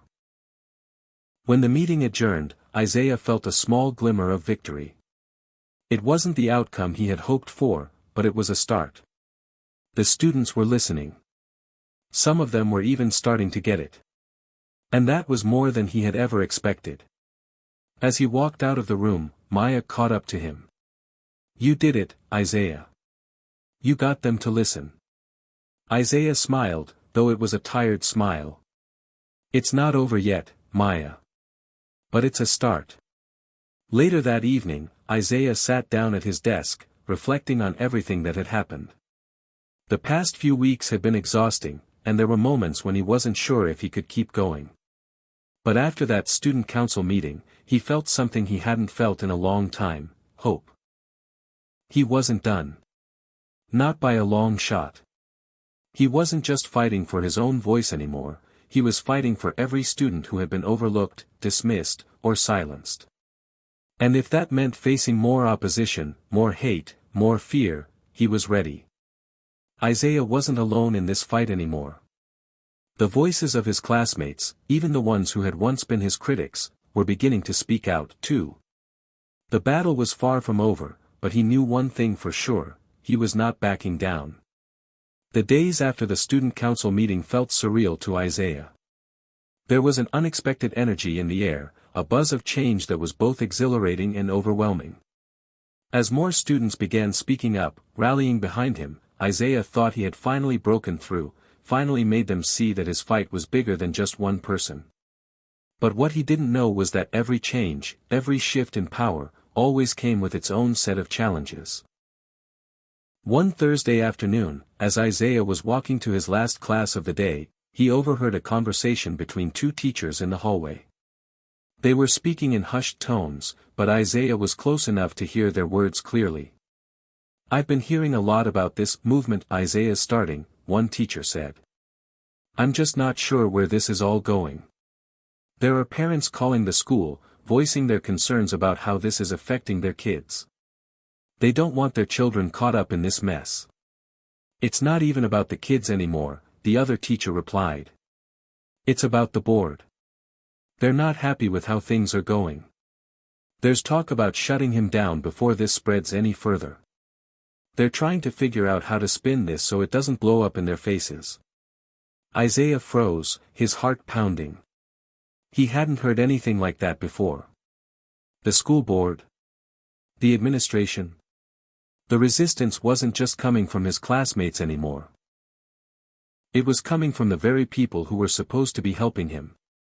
The realization hit him hard. This was bigger than he had ever imagined. After the bell rang, Isaiah hurried to his locker, his mind racing. He didn't know who to turn to, or even how to approach this new layer of the fight. The teacher's words kept echoing in his mind. The board wanted him shut down. But why? Was he really making that much of an impact?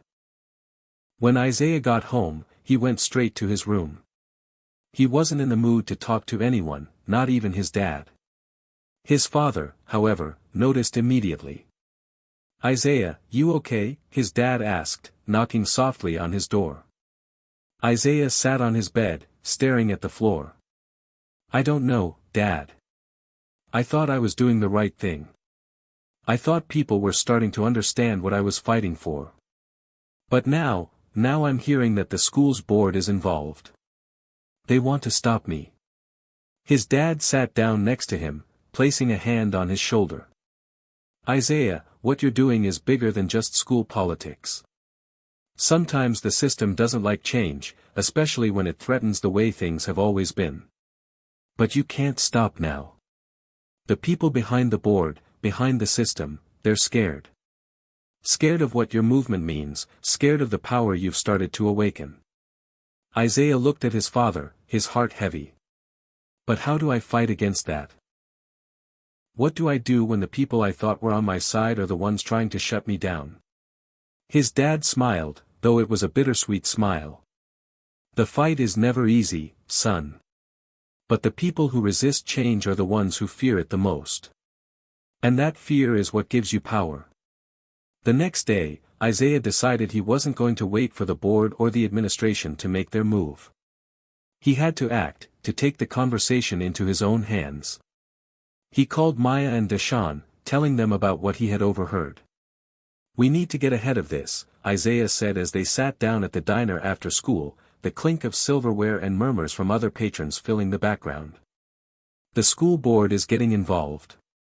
They want to shut this whole thing down before it spreads any further." Maya raised an eyebrow. "Are you serious? But we've got more support now than ever. People are speaking out, teachers, students, even some parents." Deshaun nodded in agreement. "Yeah, man. We've got this. We just need to make sure we don't let them take control of the narrative." Isaiah leaned forward, his voice low but determined. It's not just about us anymore. If the school board gets involved, we're dealing with a whole different level of opposition. We need to expose them, to show the truth behind their motives before they can spin this into something it's not. Maya thought for a moment. We could start documenting everything. Meetings, discussions, anything that shows what's really going on. If we make their tactics public, we can't just be dismissed. Deshawn added, and we need to get the students more involved, show them that they have a voice, too. It's not just Isaiah's fight. This is all of us.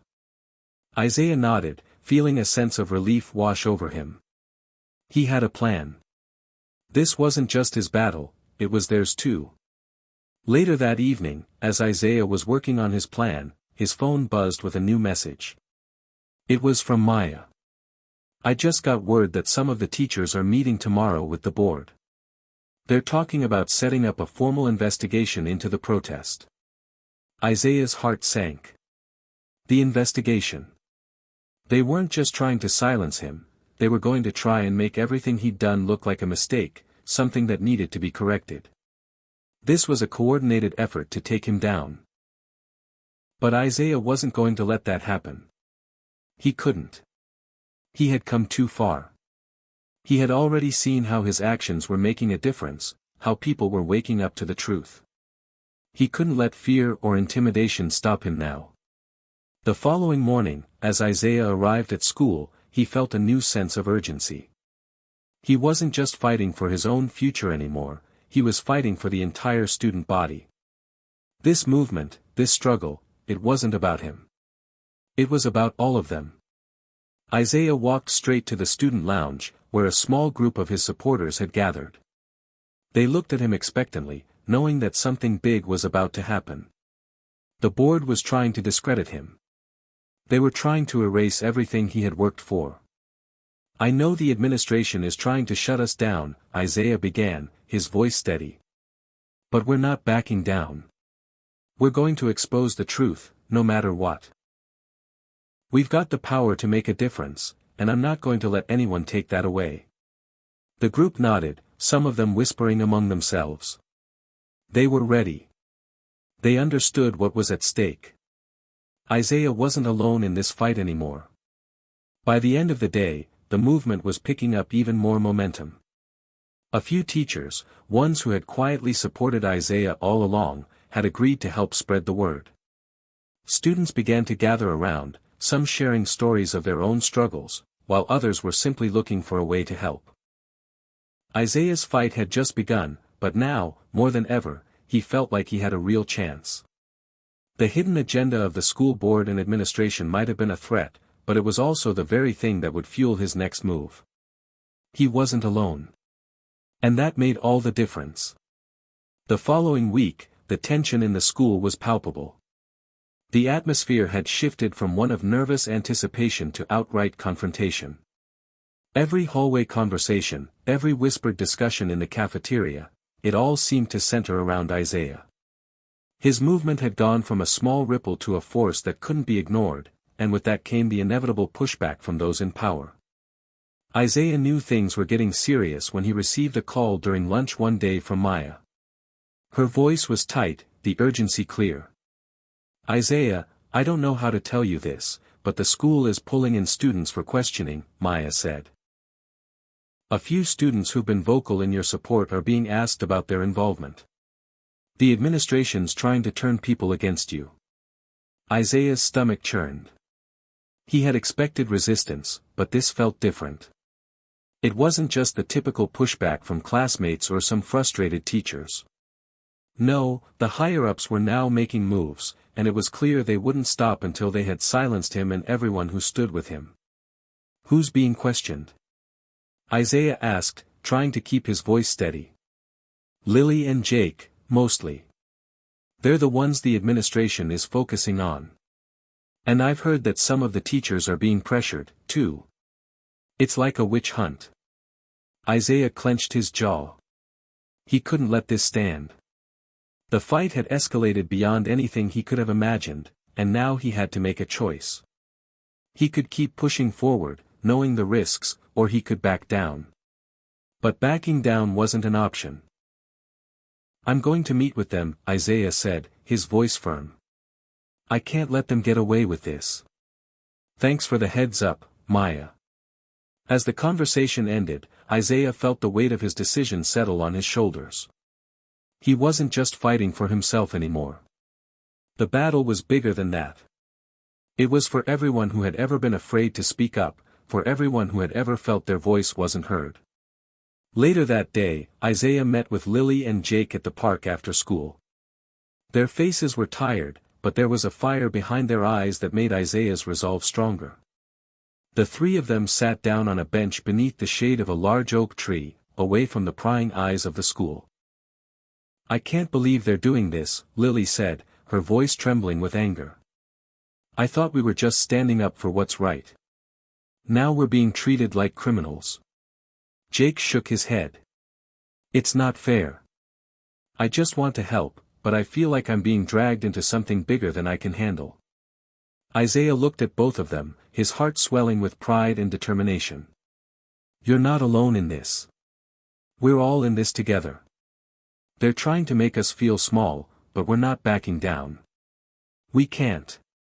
We've come too far." Lily nodded, wiping her eyes. "But what if they expel us? What if we get in trouble just for standing up?" Isaiah took a deep breath, the weight of the situation pressing down on him. "Then we deal with it. We don't give them the satisfaction of seeing us crumble. They want us to be afraid, to stop fighting. But we can't let them win. Not now." Jake looked at Isaiah, his eyes filled with a mixture of fear and hope. "So, what do we do?" "We keep going," Isaiah said, his voice unwavering.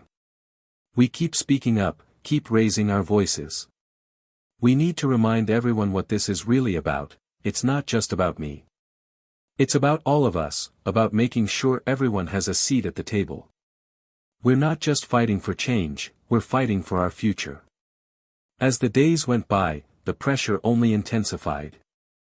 Students were pulled aside for questioning, and rumors spread like wildfire. Some of the more outspoken students had even been suspended for their involvement, and the administration seemed intent on making an example out of them. But despite the increasing opposition, something remarkable began to happen. More students began speaking out, not just in support of Isaiah, but in support of the cause itself. The once silent majority had begun to find their voice. They were tired of the fear. They were tired of being told to be quiet, to just accept things as they were. They were ready for change. Isaiah's next move came when he decided to hold a rally in the school courtyard. It wasn't going to be a protest in the traditional sense, this time, it was a call to action. He wanted to bring everyone together, to show that the movement was about unity, not division. The administration wouldn't like it, but Isaiah didn't care. This was bigger than their threats. With Maya and Deshaun helping to organize the event, flyers were handed out, and word spread quickly.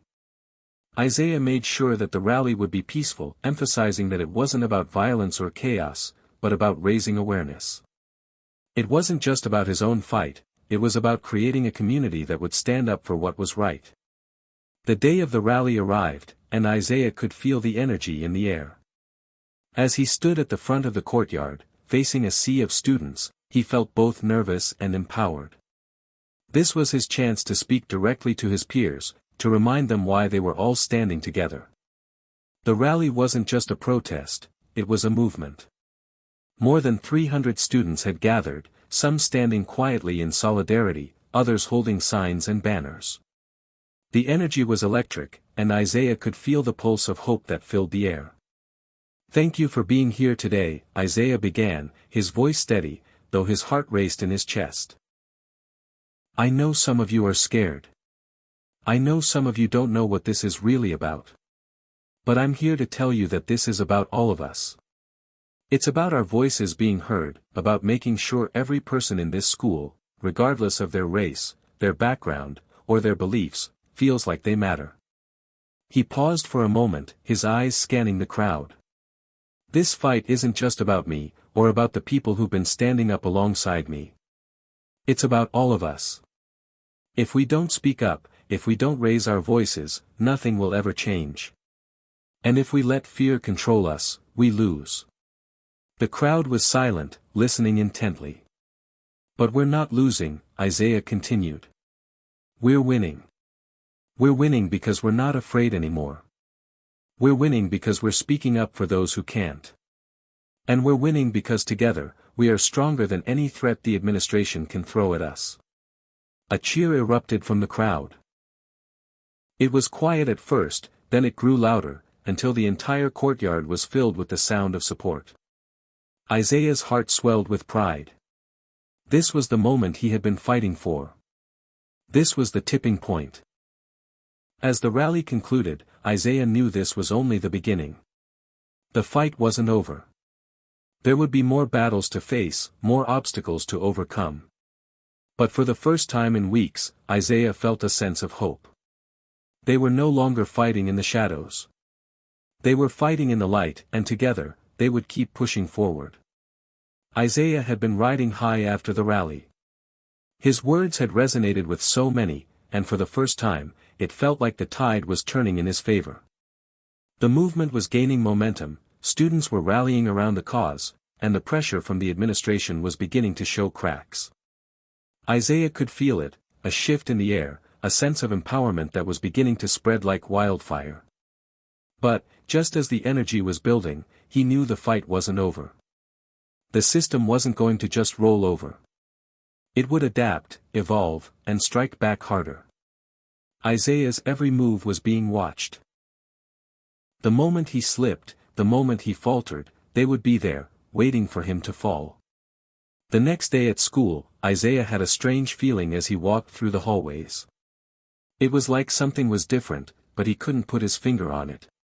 He had just stepped into his history class when Mrs. Langston, a teacher he didn't know well, caught him in the doorway. "Isaiah," she said, motioning for him to come over. Her voice was low, but there was an urgency to it.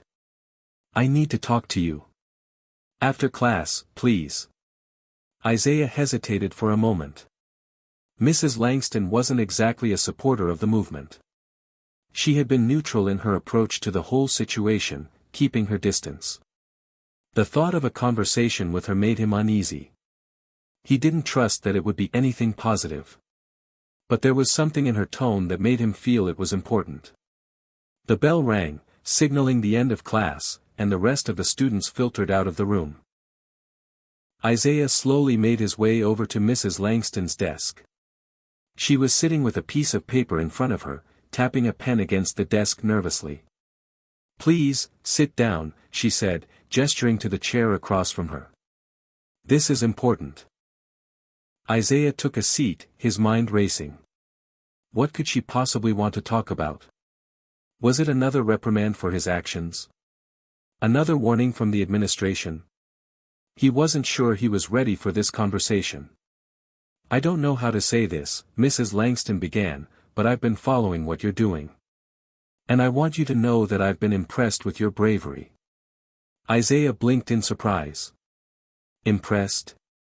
With all the trouble I've been causing?" Mrs. Langston shook her head. "It's not about the trouble. It's about standing up for what's right, even when it's difficult.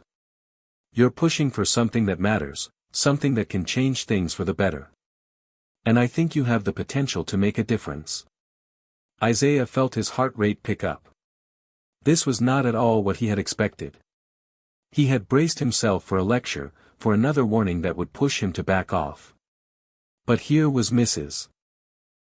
Langston, someone who had remained on the sidelines until now, telling him she supported him. "I don't understand," he said, his voice cautious. "You've never spoken out before. Why now?" Mrs. Langston hesitated, then sighed. "I know I've stayed out of this. I've watched from a distance, tried to stay neutral. But I can't anymore. I've seen what this movement is doing for students like you. I've seen how it's making them feel seen, heard. And I've realized that I'm not just a bystander. If I stay silent, I'm complicit in what's happening here. This system has been failing a lot of students for a long time. And I can't just stand by and do nothing. Isaiah's jaw dropped. He couldn't believe what he was hearing. Mrs. Langston, a teacher he had assumed was part of the very system trying to suppress him, was standing with him. "Why are you telling me this?" Isaiah asked, still trying to process the conversation. Mrs. Langston leaned forward, her eyes intense. "Because I want to help you." Isaiah's eyes widened. "Help me? How?" "I can't do much on my own," she said quietly. "But I've heard things that I shouldn't have been hearing. The administration is making moves, trying to stop you. They're pressuring certain staff members to back off and distance themselves from the movement. They're pulling in students for questioning, using their authority to intimidate. But not everyone is going along with it." Isaiah's stomach twisted. He had suspected the administration was taking a more aggressive approach, but hearing it from Mrs. Langston, someone on the inside, confirmed his worst fears. "I'm telling you this because I've seen how far they'll go," Mrs. Langston continued. "They've got their hands in everything. But I'm willing to help. I can be your ally, on the inside. I know things, Isaiah. I have access to information that could help you. I want to see this through, and I'm willing to take the risk." For a moment, Isaiah couldn't speak. He was shocked, not only by the offer, but by the sheer courage it took for Mrs. Langston to step forward. She was a teacher, someone who had a career to protect, someone who could easily lose everything for standing against the administration. "Why would you risk your job for me?" Isaiah finally asked, his voice hoarse with emotion. Mrs. Langston met his gaze with determination. "Because sometimes you have to stand up for what's right. And I can't stay silent any longer. I've seen what you're doing, Isaiah. I've seen the students who feel like they finally have a voice, the ones who've been invisible for so long. I can't let that go unnoticed." Isaiah took a deep breath, trying to process everything that had just happened. Mrs. Langston was offering him an opportunity he couldn't ignore, a chance to gain inside information, a way to fight back against the administration's growing efforts to crush his movement. This was an unexpected ally, someone he hadn't even considered as a supporter. "You're sure about this?" Isaiah asked, still unsure if he was hearing this right. Mrs. Langston nodded. "I'm sure. But we need to move carefully. If we're going to do this, it has to be strategic. I'll gather information when I can. You'll have to be patient, and we can't make any mistakes." Isaiah felt a surge of gratitude, mixed with a new sense of resolve. "Thank you. I won't let you down." As Isaiah left the classroom, the weight of the conversation lingered in his mind. Mrs. Langston's support was a game-changer. He couldn't believe how quickly things had shifted. What had started as a small, grassroots movement was now drawing attention from the highest levels of the school. But with this new ally came new challenges. The fight was far from over, and now that the administration knew someone on the inside was helping him, the stakes were even higher. Isaiah had no idea what the future held, but one thing was clear: with allies like Mrs. Langston, he wasn't facing this battle alone. Isaiah had always known that fighting for change wouldn't be easy. He'd known there would be obstacles, setbacks, and moments when it seemed like the weight of the world was too much to carry. But what he hadn't expected was just how much it would take from him. The days after Mrs. Langston's revelation felt like a whirlwind. With her help, Isaiah had managed to gather a few pieces of vital information. The administration was pushing harder than ever to silence him, and they had begun pressuring not just students but teachers too. Some faculty members had started backing away from the cause, afraid of losing their jobs or facing disciplinary action. Others were more vocal in their opposition. It seemed as though every step forward brought a new hurdle, and the strain was beginning to take its toll on Isaiah. It was a Wednesday afternoon, and the usual energy around school felt more tense than ever. Isaiah sat in the back of his last class of the day, staring out the window, his thoughts swirling. The pressure was mounting, and he couldn't shake the feeling that they were all approaching a breaking point: his friends, his movement, and even himself. He had barely spoken to his friends since the rally.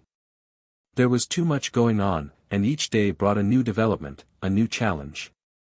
Lily and Jake had been quieter lately, their optimism starting to falter under the weight of the situation. They hadn't given up, not entirely, but it was clear that the toll of the constant battles was wearing them down. It wasn't just them, either. Maya had been visibly more anxious, her eyes darting around the halls as though she was constantly on edge.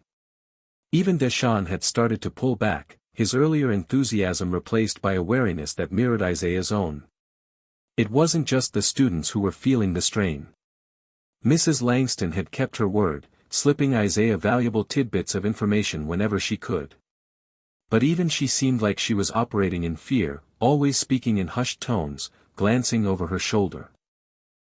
They had all put so much on the line, but with every victory, there came a heavier cost. Later that afternoon, Isaiah met with his friends in the park, a place they'd often gathered to discuss their next move. They'd been quiet for a while, the usual chatter replaced by an unspoken tension. But this time, there was something different in the air. Isaiah sat down on the familiar bench, his mind buzzing with everything that had happened. He could see the weariness in their eyes, and he knew that they were all at a breaking point. His own resolve was beginning to waver. "I'm not sure how much longer we can keep doing this," Lily said, breaking the silence. "I don't want to back down, but I'm starting to wonder if we're even making a difference." Jake nodded in agreement. "It's like we're fighting a battle we can't win. Every time we take a step forward, they knock us back too. I don't know how much more we can take." Isaiah closed his eyes, taking a deep breath. He knew how they felt. He felt the same way. The exhaustion was almost unbearable. But he also knew that if they gave up now, all of the sacrifices would have been for nothing. "We can't give up," Isaiah said, his voice low but determined. "I know it feels like we're losing, but this isn't over. We're not alone in this. People are watching. People are paying attention. And as long as we keep going, as long as we keep fighting for what's right, we're making a difference." Lily and Jake exchanged a look, and for a moment, it seemed like they might break. But then, as if by some unspoken agreement, they both nodded. The fire in their eyes was still there, though it flickered, barely a flame. "We can't let them win," Jake said, his voice steady now. "We can't let them silence us." Isaiah smiled, grateful for their resolve. But deep down, he knew that the path ahead wasn't going to get easier. If anything, it was about to get much harder. The next day, Isaiah's worst fears were realized. The school administration had made its move. He had been summoned to the principal's office during the lunch period. He knew exactly what it meant: the administration was going to come down hard on him. The fight that had started in the hallways, the cafeteria, the classrooms, now it was about to enter a new, far more dangerous phase. As Isaiah walked into Principal Richard's office, he felt a chill run down his spine. This wasn't just a discussion. This was an interrogation. Principal Richard sat behind his desk, his face unreadable. Next to him was Vice Principal Harris, who had made his disdain for Isaiah's movement clear from the beginning. They both looked at him with the same cold, calculating gaze. "Isaiah," Principal Richards began, his voice stern, "we've been watching your actions closely. Your rally, the disruptions in school, the spread of anti-authority sentiment, this has gone too far. We've received numerous complaints, and we can no longer overlook your role in these events." Isaiah swallowed, but he refused to back down.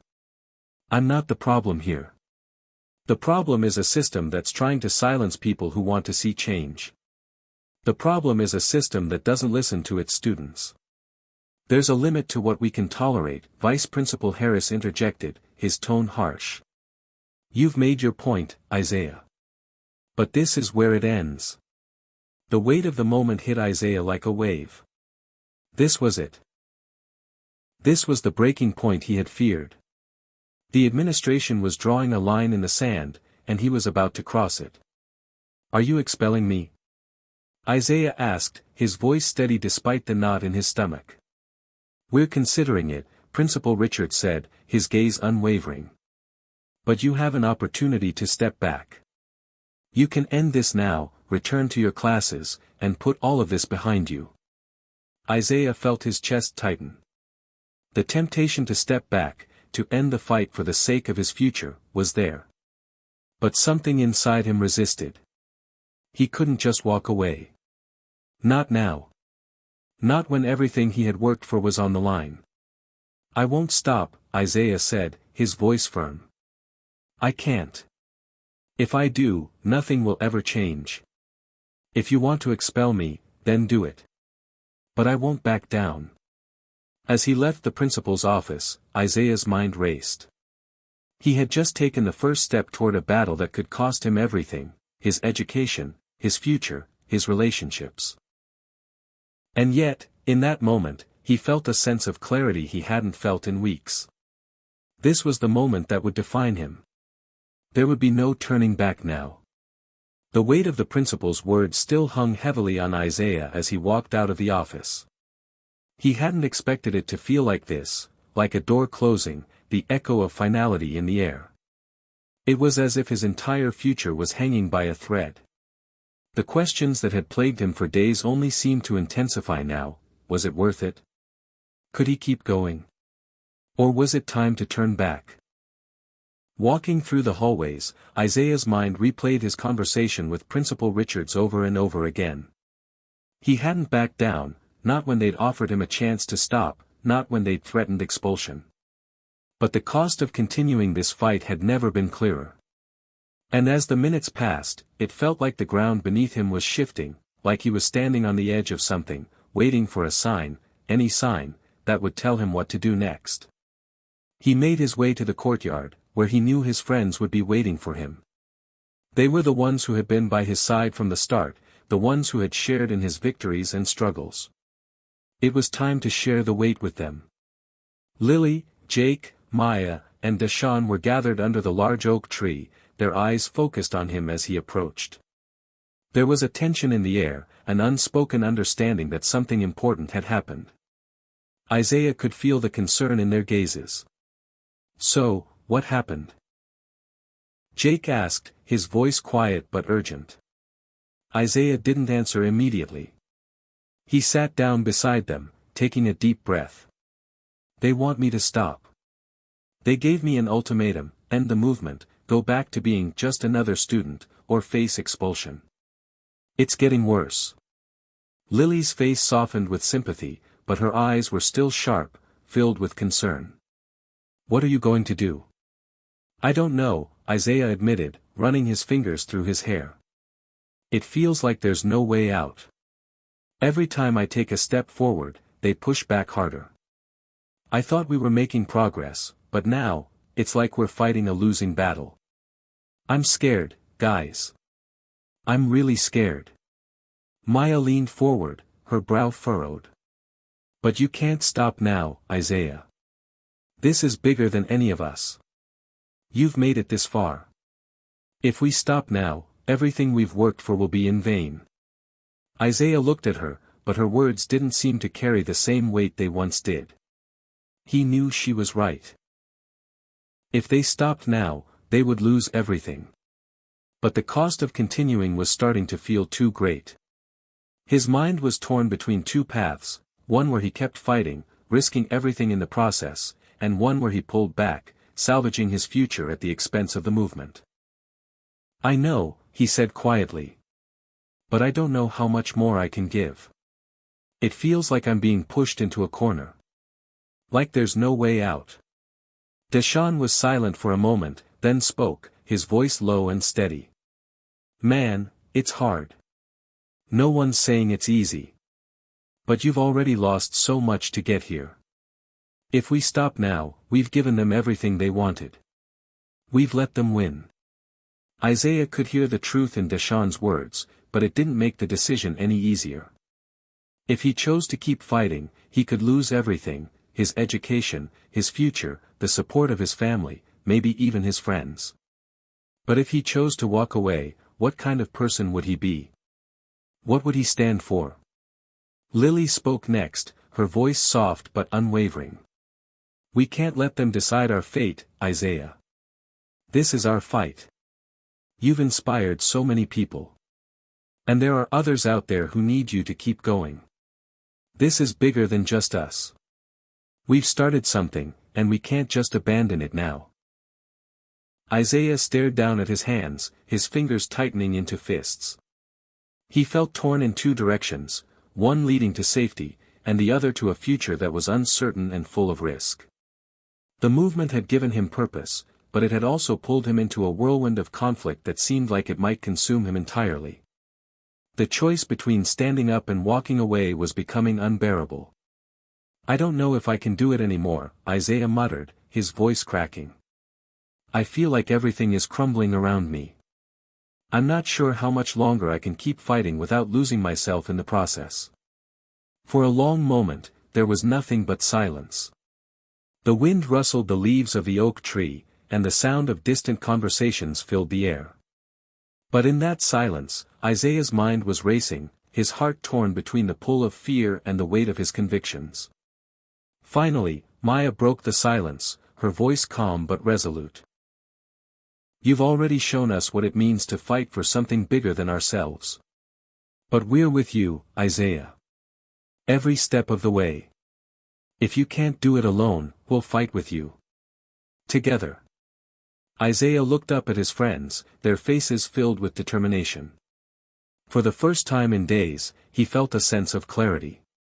He wasn't alone in this.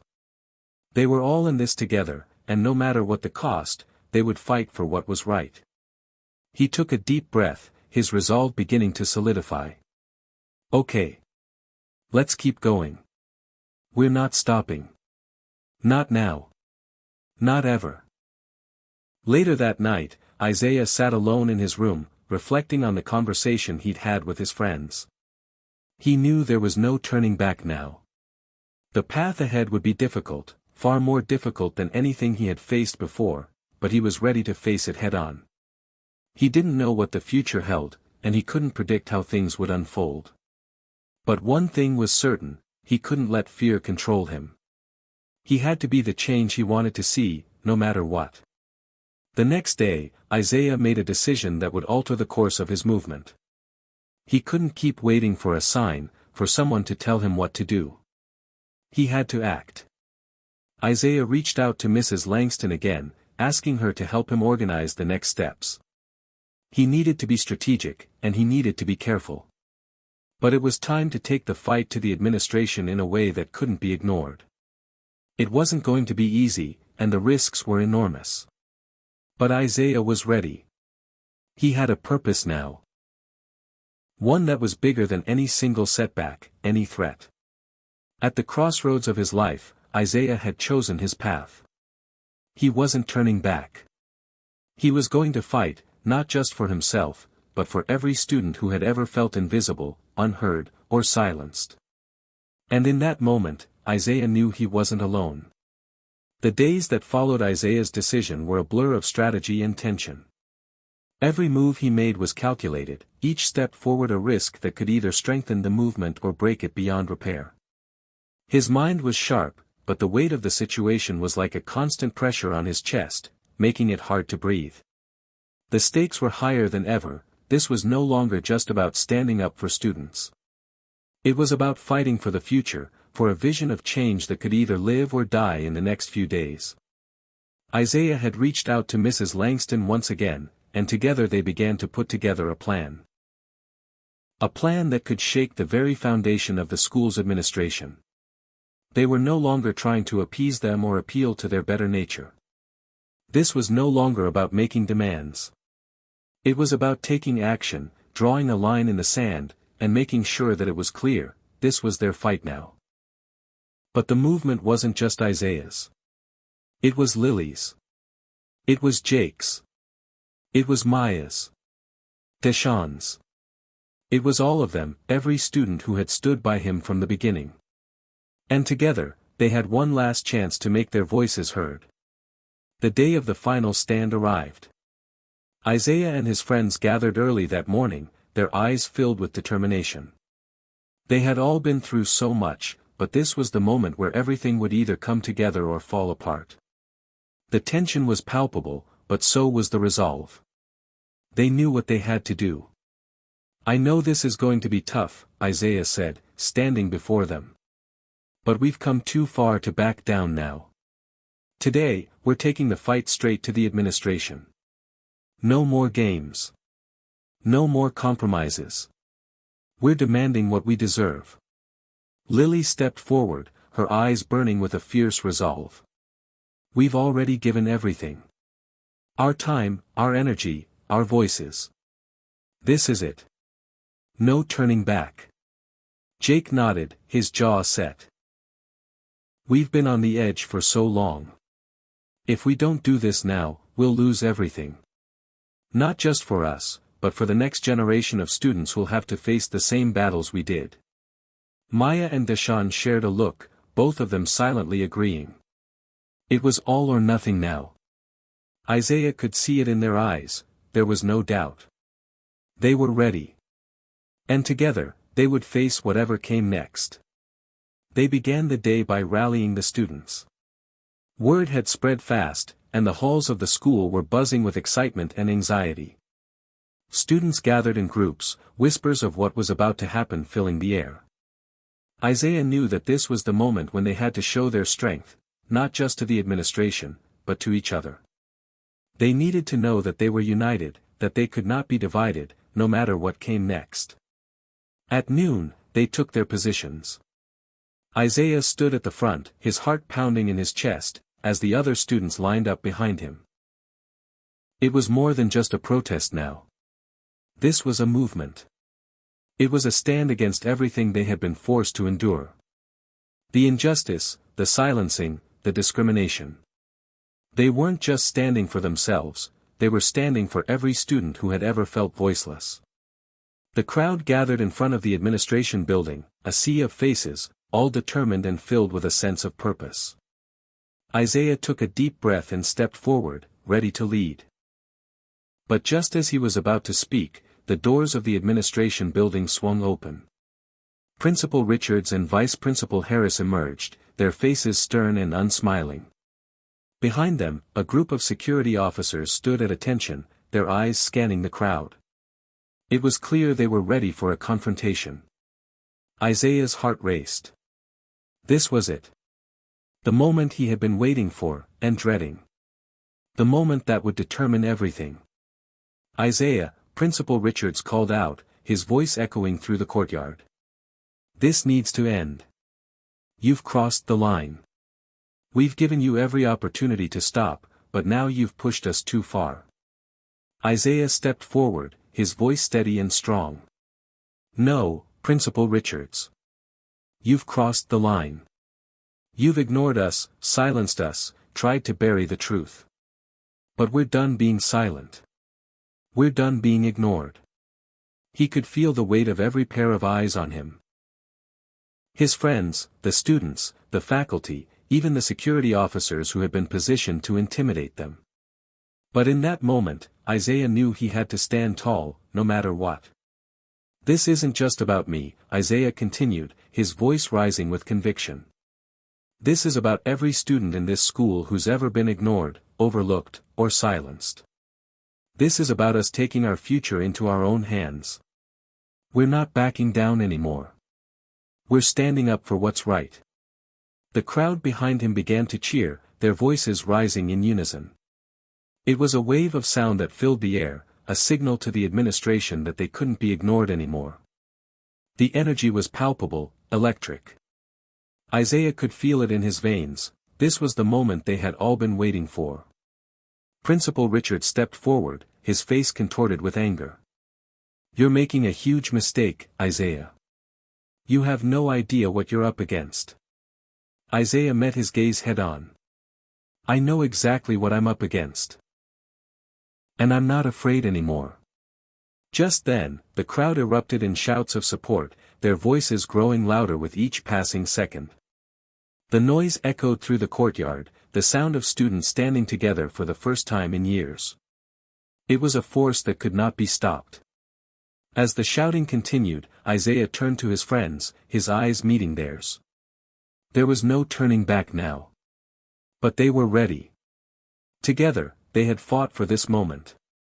And together, they would stand firm. For the next hour, the tension in the air grew thicker. The administrators tried everything they could to disperse the crowd, threats, promises of disciplinary action, and the looming presence of the security officers. But nothing worked. The students were unwavering, their voices unified and powerful. Isaiah felt a surge of hope rising within him. This was more than just a protest, it was the beginning of something bigger. This was the spark that could ignite a change that would echo beyond the walls of this school. The final stand wasn't about victory in the traditional sense. It wasn't about winning a battle. It was about something much larger. It was about showing the world that their voices would be heard, no matter the cost. As the day wore on, it became clear that they had made their point. The administration had no choice but to listen, and they had been forced to retreat. Isaiah didn't know what the future held, but in that moment, he knew one thing for sure: they had won. They had taken the first step toward true change. And no matter what came next, the fight was far from over. In the days following the final stand, the atmosphere at the school was nothing short of surreal. Isaiah had expected to feel a sense of triumph, of relief that they had finally made their voices heard. But instead, there was an eerie quiet, a tension that hung in the air, thick and uncomfortable. The students had won the battle, but the fight for justice, for true change, was far from over. It was clear that the administration had been rattled. Principal Richards had disappeared from the spotlight, and rumors of behind-the-scenes discussions with the school board were swirling. It wasn't just the administration that was affected. The entire community was grappling with the consequences of what had transpired. Teachers, parents, and students alike were questioning the status quo, reconsidering the way things had always been. Isaiah had become a symbol, a leader, but also a target. He had known the risks of standing up, but the weight of the consequences was heavier than he had anticipated. There had been whispers of suspension, of expulsions, of blacklisting. But even in the face of uncertainty, he stood tall. He had made his choice, and he would not back down now. The following Monday, Isaiah arrived at school early, as he always did. He wanted to check in with his friends, to see how they were holding up. The hallways were quieter than usual, but there was a palpable sense of anticipation. Everyone was waiting for something, waiting to see how the administration would respond, how the world outside would react to their stand. Lily, Jake, Maya, and Deshaun were waiting for him by the lockers. Their faces were a mixture of exhaustion and determination. They had all been through so much, but they were stronger for it. "Hey," Isaiah greeted them, his voice steady but tinged with the fatigue of the past few days. "How's everyone holding up?" "We're good," Maya said, but her tone lacked the usual spark. "But the tension's still there. People are talking, but we don't know what's going to happen next." Isaiah nodded, knowing that the fear of the unknown was weighing on all of them. "Yeah, I feel that too. But we did what we had to do. Now, we just have to wait and see what comes next." Jake gave him a small, but reassuring smile. "We've made a difference, Isaiah. Don't forget that. Even if it's not perfect, we've opened the door to change. And we're not stopping now." Later that day, they received the official news: no one would be expelled, no one would face disciplinary action. The administration, under pressure from the school board and the local community, had been forced to back down. The students had won a significant victory, not just for themselves, but for future generations of students. Isaiah could hardly believe it. After weeks of tension, threats, and uncertainty, it felt like a surreal victory. But even in the midst of this win, he couldn't shake the feeling that something bigger was at play. This wasn't just about one fight, it was about sparking a movement that could change the way people thought, not just in his school, but in communities all across the country. As the news spread throughout the school, students cheered, teachers expressed their support, and even some parents who had initially been skeptical of the movement began to speak out in favor of the changes Isaiah and his friends had fought for. It was the beginning of something larger than any of them had anticipated. But the fight wasn't over. That evening, Isaiah sat in his room, reflecting on the journey that had brought him here. He thought about the night he had first decided to speak up, the challenges he had faced, the risks he had taken. He thought about the sacrifices his family had made, the toll it had taken on his friendships, and the emotional exhaustion he had endured. And yet, despite it all, he knew that every single moment had been worth it. But now, the question was, what would come next? The movement had ignited something in Isaiah, a passion for justice, for change, for standing up for what was right. He had seen how one voice, one small act of courage, could inspire so many others. But he also knew that real change took time, and that the work was far from finished. The system that had enabled the mistreatment of students for so long couldn't be dismantled in a single day. There was still more to do, more people to convince, more battles to fight. Isaiah had become a leader, but he was still just one person. He needed to rely on the people around him, his friends, his family, the students who had rallied behind him. The work was just beginning. The next day, Isaiah met with his friends again. They gathered in the same courtyard where they had held their first protest, where they had stood together in defiance of the system. Now, it was a place of reflection, of renewal. "We did it," Lily said, her voice filled with both pride and concern. "But this isn't over. We've made a dent, but we still have so much work to do." "I know," Isaiah replied, feeling the weight of the words. "But I'm not backing down. This is only the beginning. We've shown that we can make a difference. We've proven that we're stronger together." Jake looked around at the group, his eyes filled with determination. "We've created something here. Something that's bigger than us. And we can't stop now." Deshaun smiled. "You've been our leader, Isaiah. But we're all in this together. We'll keep fighting, and we'll keep pushing until things really change." For a moment, Isaiah felt a surge of hope. The path ahead was uncertain, but one thing was clear: they had the strength, the unity, and the passion to continue fighting for what was right. As the weeks passed, the school began to change. Students were more engaged, more aware of the power they held when they stood together. Teachers began to listen more closely to their students' concerns, and the administration, though still resistant, was forced to make some difficult changes. But it wasn't just about the school. The movement had sparked something larger, a nationwide conversation about the treatment of students, about the importance of representation, of equality, of justice. Isaiah had become a symbol not just for his school, but for countless students across the country who felt unheard, invisible, and marginalized. As he sat in the courtyard with his friends, Isaiah knew that their fight had only just begun. They had taken a stand, but there was more to be done. And with every step forward, they were paving the way for a future that was more just, more equal, and more hopeful. The journey wasn't easy. It would never be easy. But it was worth it.